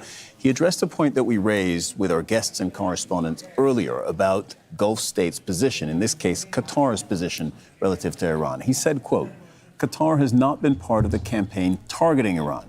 We are exercising our right in self-defense and deterring Iranian attacks against our country. We urge media outlets to use credible Qatari sources when reporting on Qatar. Joining us from Philadelphia is Robert Hamilton. He's the president of Delphi Global Research Institute and a retired U.S. Army colonel. Sir, a question that I'm sure you have fielded a couple of times at least in the last 4 days. How long do you think, from an ammunition standpoint and from a military operational standpoint, this can keep going at this rate? Well, that's a good question. Thanks for having me. It's good to be with you. So, you have to look at the both sides, right? So you have to look at the U.S. side, U.S.-Israeli side, and then the Iranian side. President Trump on the U.S. side has said various things, but recently he said about 4 weeks is how long he expects it to last. And I think what he's doing there is reflecting the opinions of military planners. Sorry for radio silence. I was checking on something. Level 10 hype train almost dead. Who, given the objectives of the operation against Iran, have probably surmised or assumed that it will take about... Lebanese army is absolutely worthless. Not once have they defended southern Lebanon. Exactly why the need of Hezbollah arose. I agree completely. Lebanese army is just there to get fucking salaries. That's it. 4 weeks for the U.S. and Israel to achieve those objectives. Now, what those objectives are, the president has said different things at different times, but U.S. Central Command certainly... Soundboard should have been on the poll. I already have a soundboard. I did a soundboard a year before Hassan, bro. Everything starts here. I can't wait. In a year, Hassan's going to do Stream Gamba.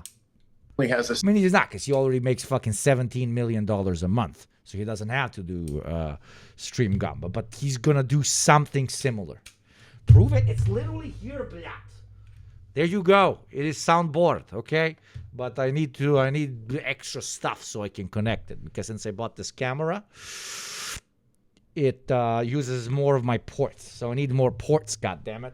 I need more ports, goddammit. Set of military objectives in mind that it's been given from the National Command of the Hassan Balaklava, he's already done that. From the president. That it wants to achieve. And I assume when he says 4 weeks, he means... Thank you for a level 10 hype train. Seriously, guys, you're very kind today. Thank you very, very much to the taxpayers and the Oilers.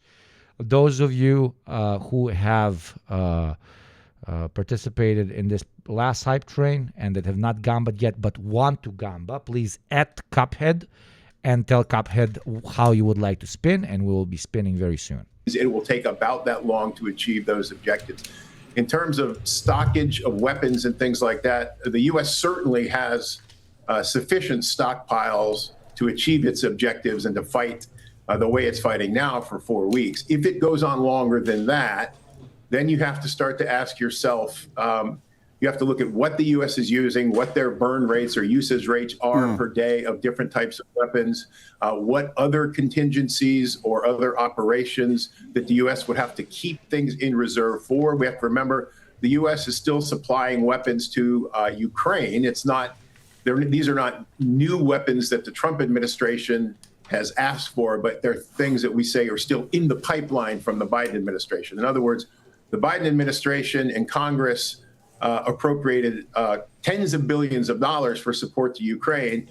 Much of that had to be put on contract. In other words, those weapons had to be purchased and then produced and paid for and shipped. And so that pipeline for Ukraine is still operating and still will be operating through at least 2027 and probably into 2028. So that could be competing as well. Well, I have port splitters. I just need more port splitters. And I know it's a very easy thing to get, but yeah. For stockages of U.S. weapons. And then, of course, the U.S. has to keep So allow me to jump in, because I think this is such a key question for our viewers and also for people who live in the region and who are hearing the interceptions every day, you know, as I have, my family has, everybody in this newsroom has, and same thing with our friends in the UAE, in Saudi Arabia, in Bahrain, in Kuwait. And the question everybody's asking, when I asked how long can this go on, you went to the munitions. One does wonder, like, how many of these things, whether it's the missiles or the interceptors, does each side have? Now, Donald Trump has said we have more than enough ammunition to keep this going, and you seem to have confirmed that. It is your opinion that the U.S. can do this for at least 4 weeks. What about the Iranians in terms of the number of drones and missile launchers? Right. So, this is the other half of the equation, right? What does Iran have? Wolf, I'd like to bet my 20 subs on red, but Wolf, you gave me the 20 subs before Gamba began, my friend. I am pretty sure. How much is it using per day, and how long can it fight? Look, in open sources, so unclassified sources, the best numbers I've been able to Wolf, 3 hours ago track down, or it was afterwards. in terms of let's look at, for Iran, the main things it's using are drones and ballistic missiles. Can I Gamba my cat, you inhuman animal? The U.S. is planning to move THAAD systems meant to protect against China to the Middle East, according to South Korean media. I am not getting the warm and fuzzy. Everything is going according to plan feeling. Actually relocating them. Holy shit. Yeah, that's a red flag as hell. Kim Jong-un can do a really funny thing now, eh?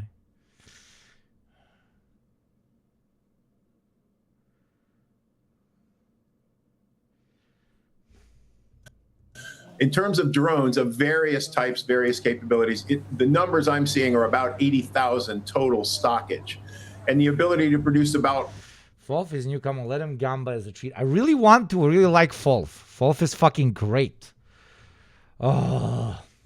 I feel bad. 400 a day. I should feel bad. Wolf like gave it before the Gamba. Oh, fuck my life. And so it looks like in terms... Wolf, would you feel really bad if I don't let... But if I let you Gamba, then everybody else who also subbed before the Gamba will want a Gamba. I can't set that precedent, dude. I cannot set that precedent. Of drones, Iran can continue to fight for a long time as well. Now, eventually, the U.S. will probably start to target the drone and ballistic missile production facilities in Iran, but I would think that would happen after the U.S. has eliminated, and Israel have eliminated, what we would call the higher value targets. So that's leadership, that's command and control facilities, that's air defense, so that U.S. aircraft can fly without an air defense threat. And so you have a target list, you have a prioritized target list, and on that list, but probably fairly far down, are the drone and missile production facilities. So at some point, the U.S. and Israel would probably start to hit those, and that would interrupt or degrade Iran's ability to replace the things that it fires. Mm-hmm. All right, retired U.S. Army Colonel Rob. Yeah, slight cope here, but also semi-correct. Now, let us spin. Let us spin. Let us spin. Let us spin. First, we have Anaconda on 10. I repeat, Anaconda on 10. 10 on black, Anaconda. 10 on black, Anaconda. Has everyone placed their bets? Everyone has placed their bets. Let us spin for Anaconda. 10 on black, Anaconda. 10 on black.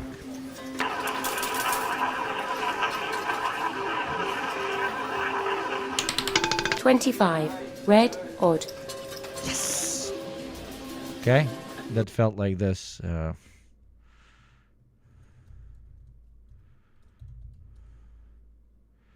Now, where is it when the guy goes, yes? Thank you very much, Anaconda, for playing. Moving on to the next player. Thank you very much, Anaconda, for playing. Better luck next time. I mean, you've destroyed me so many times, so, like, it's, you know. Now, we're moving to the next bet. RXS. 10 on red. 10 on red for RXS. 10 on motherfucking red. 10 on red for RXS. And we spin and we spin and we spin. Red like the sun. Red like communism. Red like the ass of your mother after RXS is finished with her. Good job, good job, good job. RXS takes revenge for Anaconda with a beautiful, handsome, strong, long, good old motherfucking 10. Chat receives 10 from RXS. Congratulations, congratulations. Afghan Nation, Afghan Nation. But Hamilton 2000. Kristen Salumi reports from the New York Stock Exchange.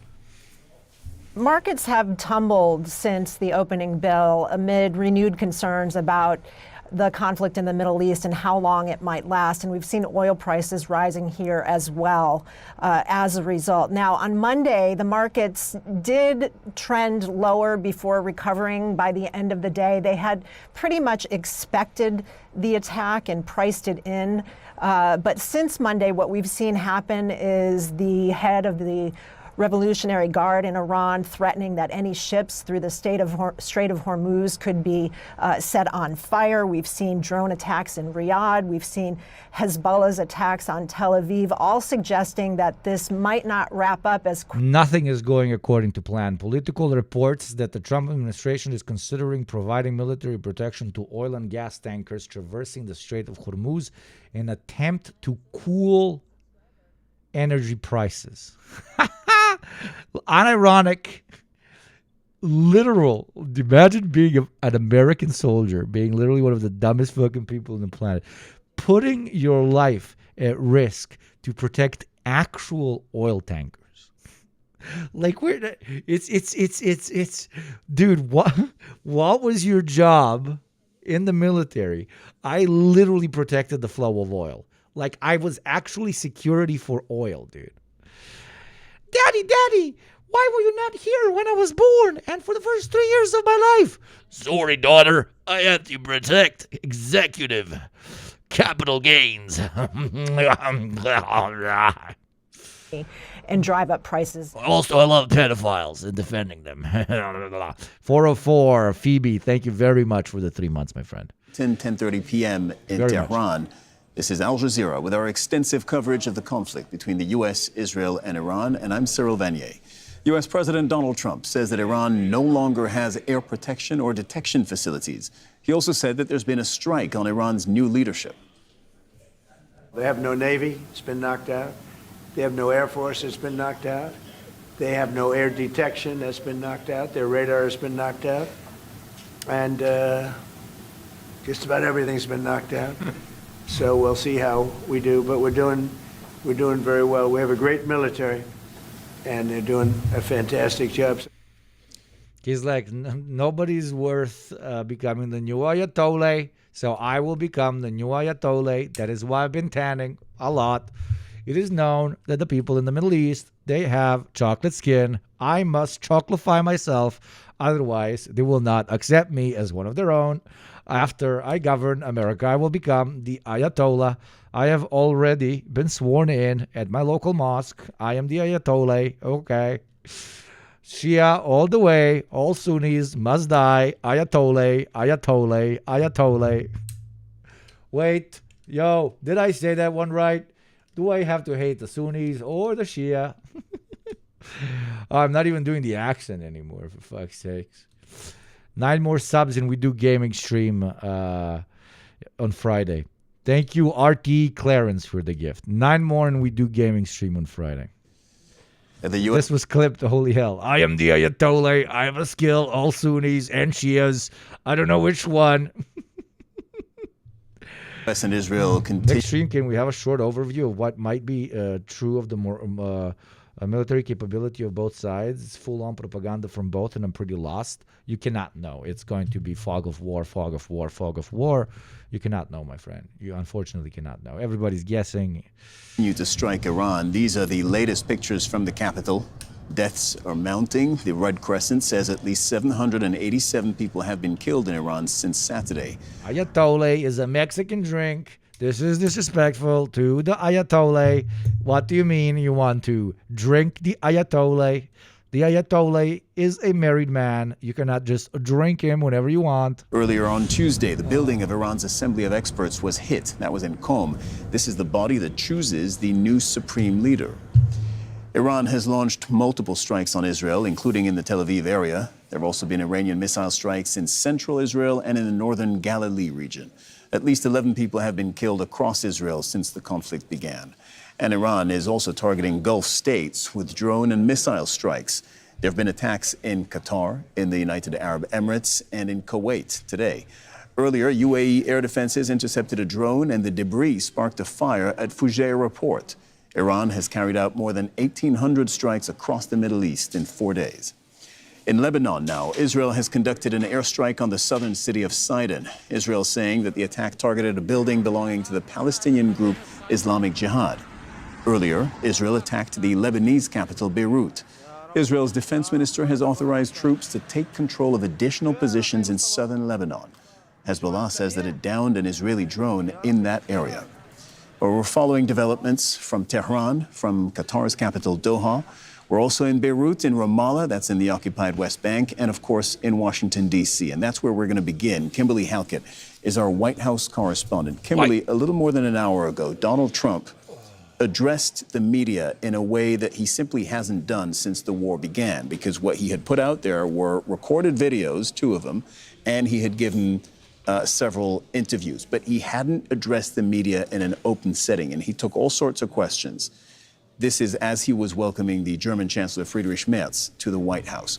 What did we learn? He was welcoming some sweet, sweet German lips on that orange peepee, because that was... I did not look at 2 politicians interacting. I just saw a fellatio scene. I'm probably broke TOS. Like, I will be banned for streaming that. During that question and answer session. What we learned is the U.S. is trying very hard to downplay the narrative that blew open on Monday that Israel has been a driving force behind the U.S. decision to strike Iran. Just for context, on Monday, that is exactly what the Secretary of State Marco Rubio said. But the U.S. president said just the opposite in the Oval Office, in fact, saying that when he was asked if Israel forced the United States' hand, he said, no, they, meaning Iran, were getting ready to attack Israel, so we attacked first. They're being decimated. But again, that is not what the Secretary of State said. The Secretary of State said that it was Israel that was going to attack Iran, and fearing retaliation by Iran on U.S. interests, that is why the United States attacked. So we've got 2 very different messages. It's clear that the United States president believes that what was said by Marco Rubio on Monday is not playing well in the United States. And so now he is trying to... Bro, that meeting was so hot, the German physique bouncing on that Yankee thing. Yeah, fucking... to deliver a... Speaking of bouncing, we have reached the 3rd hour. I must remind you that grifting is a part of life, and embracing grifting is a part of life, and supporting grifting is a part of life. So support the show for $6 a month free through Prime, or by gifting your fellow chatters, and for every 5 gift subs or more, you get to spin on that thing the way the German chancellor spins on that Yankee thing. Yeah, brother. And you can potentially double it and give it as a gift to fellow chatters while destroying the personal economy of this disgusting streamer man. But if you do not want to gamba, you also are welcome not to. And you're very much invited to subscribe individually. Or if you have been gifted a sub, why not continue that shit? Why not participate in a gift of giving, okay? The way Iran just keeps giving and giving and giving to everybody around it. You should keep giving and giving and giving to every chatter around you. What I'm trying to say is, by continuing your sub, you are irradiating the gulf of your fellow chatters. Thank you, Pretty Brian. Thank you, RTS Clearance. And thank you, RXS, for yet another Western tax paid. I will now count you as white boy.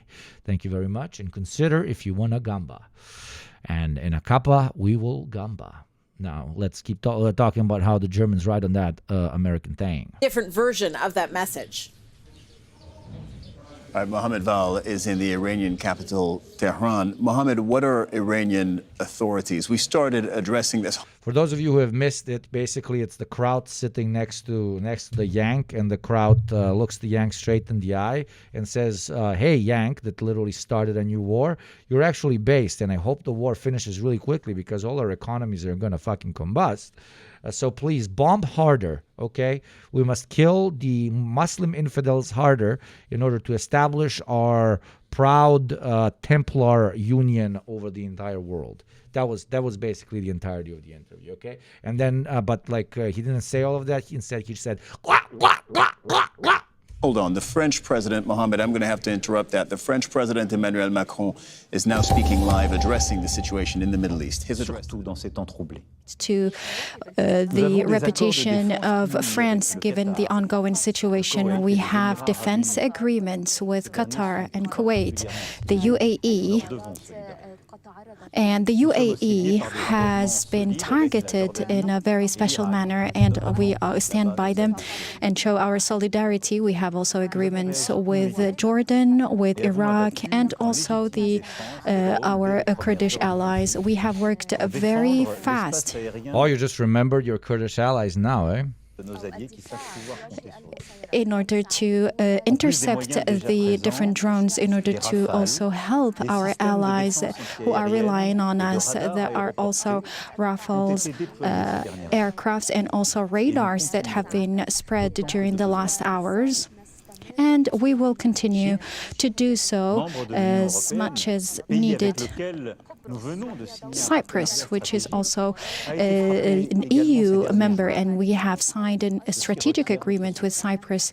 This country has been also targeted and requires our help. That's why we have decided to send defense equipment, air defense equipment, and also French soldiers will arrive next to or near the Cyprus coasts, and we are working closely with our European allies and also our counterparts, especially in Greece, so that we can help all these countries.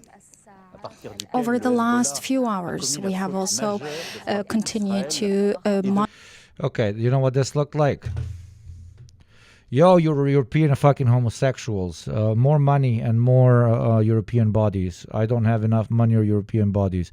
Yes, it is me, Donald Trump. Suck my fucking dick. Send shit. No, you are my little bitch boy. Yes, little bitch boy. Yes, Cyprus, little bitch boy. Yes, UAE, little bitch boy. What sovereignty? Eat my fucking dick, little French bitch boy. Come on, bitch boy. Send your fucking men over here to die, bitch boy.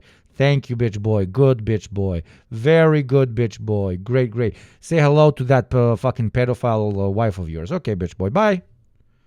Yeah, he'll send a couple of... That was the conversation that happened before this. Same with London, same with Paris, okay? monitor the situation, especially in Lebanon. Fucking cuckold Europeans, man. Because Hezbollah has made a big mistake by attacking Israel and threatening Lebanon as a result. Now Israel Shan wants a gaming stream after all. Lovely. Friday we play Resident Evil. Is thinking of a land incursion, and this is also another mistake. Hezbollah should cease immediately those attacks, and also I invite and urge Israel to respect the sovereignty of the Lebanese territories. Also, there are several economic interests that we would like to maintain, especially the prices of oil and gas, and also the global trade situation. At the same time as they back the attack on Iran, they're doing anything so Trump won't eye up Greenland anymore. I mean, Freda, it's very nice to see you. You remember the texts exchanged between the French president and Trump, which was basically literally like Macron going like, yo, bro, like we did so well in Venezuela, bro. We did so fucking well in Iraq, bro. We did so well with the fucking Pakistanis, bro. But my man, like this Greenland shit, bro. Come on, I thought we were like fucking other guys together, like polyamorous, but like we both have to be in bed, but like you don't get to actually like fuck me, bro. Type shit. We all saw those texts, right? Freddie, you remember those texts? Well, it's basically a continuation of that. It's mother of learning nothing. Mother of learning nothing. Everybody give Fred a follow. Dear friend of the show. Very dear friend of the show. Dear friend of mine at this point. Yeah. Have been impacted by the ongoing conflict. The Strait of Hormuz has been affected, especially that 20% of oil and gas go through this strait. So this is a very important point. The Red Sea also is facing pressure and is also in danger. We are working on forming a new alliance in order to mobilize the needed military equipment and forces in order to make sure that the maritime situation is stable. This is what we've done in the past, and this is what we should do now. And given it's like I'm living in an alternative, like a schizophrenic reality, where like my comprehension of what is actually, what actually exists in three-dimensional space in front of me is very different to what actually exists in three-dimensional space in front of me. So I look at Israel and Iran literally start a new regional war, and then I turn on my television set, living, yes, in the arse end of Europe, but still in Europe to an extent, unfortunately. I turn on the television set, and I just feel like I entered into an alternate universe. President after president after president from the entirety of this quasi-continent coming out and telling me we really think that what Iran is doing is insane. And I'm like blinking, and I'm like seriously, like I go back to the computer, I Google again, I'm like, did Iran start this?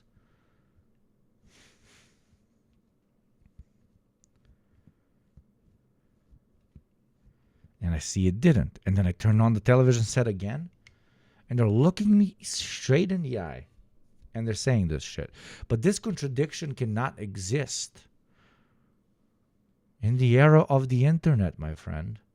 The cat is out of the box. You will not be able to contain it, no matter how many ownership hands TikTok exchanges, brother.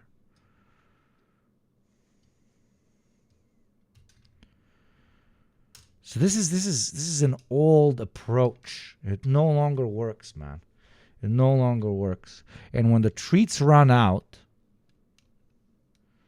we will no longer, like, stability will not be upheld by a fictitious idea of international law, democratic principles, civil society, etc., etc. Because if those stay very strong, you can survive deep economic crisis. But when those do not exist, when like the underpinnings of ideology in a particular social structure and class structure and state structure, all of those interwoven, when it is neither underpinned by material well-being nor ideological cohesion that everybody actually, gaslights themselves into believing, that is when chaos can erupt. And then that chaos can unfortunately be co-opted by reactionaries or by the left. So that's why you all need to please go and touch grass and fucking organize. For when the event, that specific catalyst moment comes, so that you have something to do. Because the right will have something to do. Hell, the right does not even necessarily need to wait for a chaotic moment. It can seize government even during times of so-called stability, but perceived instability. Yes? So please organize. Trump's war plans leaked. Let me see. Discombobulate. Discombobulate. This mustn't register on an emotional level. First, discombobulate. Dazed, discombobulate. Distract target. Discombobulate. Block his blind jab. Discombobulate. He'll attempt wild haymaker. Discombobulate. In summary, discombobulate. Pascal, it's a new version. I keep playing chat my version of Discombobulate. This is a new one.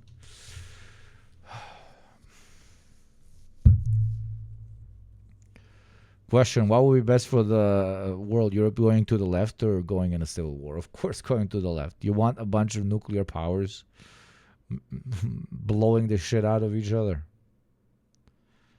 and dragging the rest of the world to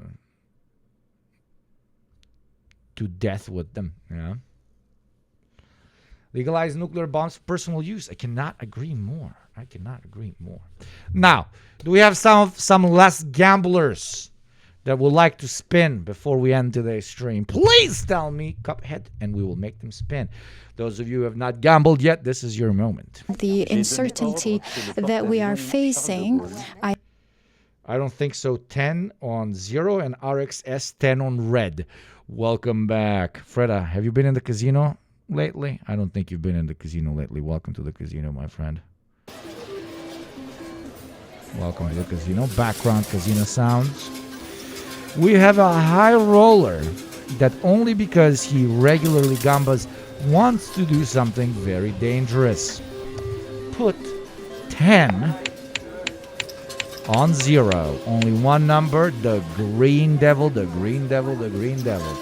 If somehow he actually hits 0, it is a 3x on his winnings. Only VIP gamblers get to experience this because it is known to cause literal heart attacks. Let's spin. 3x on 0. Dude, if you hit 0, I'm going to lose my money. No! 40, oh my God. Red It even. hit it though. It touched it. It touched it. It touched it. It touched it. It touched it. Ay, ay, ay. Thank you. I don't think so for trying it. RXS 10 on red. RXS, a true VIP and constant client of the communist casino, puts it all on red like a true motherfucking red. And we spin. RXS 10 on red, 10 on red, 10 on red, 10 on 30. red, Red 30 even. You red. win. Congratulations, congratulations, Afghan Nation. Afghan Nation, RXS, you are a success. Okay. GG. GG. Fuck you, but GG. I have also instructed that or ordered that the aircraft carriers and the accompanying teams should move to the Middle East. Dear French citizens, I wanted to provide you with a briefing on the situation. Yeah, I got a sub. You mean to tell me that you haven't subscribed yourself, Freda? This friendship is over. This friendship is over. I'm done. No. Cuphead ban Freda. I thought we were bros. You're not even subscribed to my show. I'm an oiler in your show. I am an oiler in your show. And you're not even subscribed.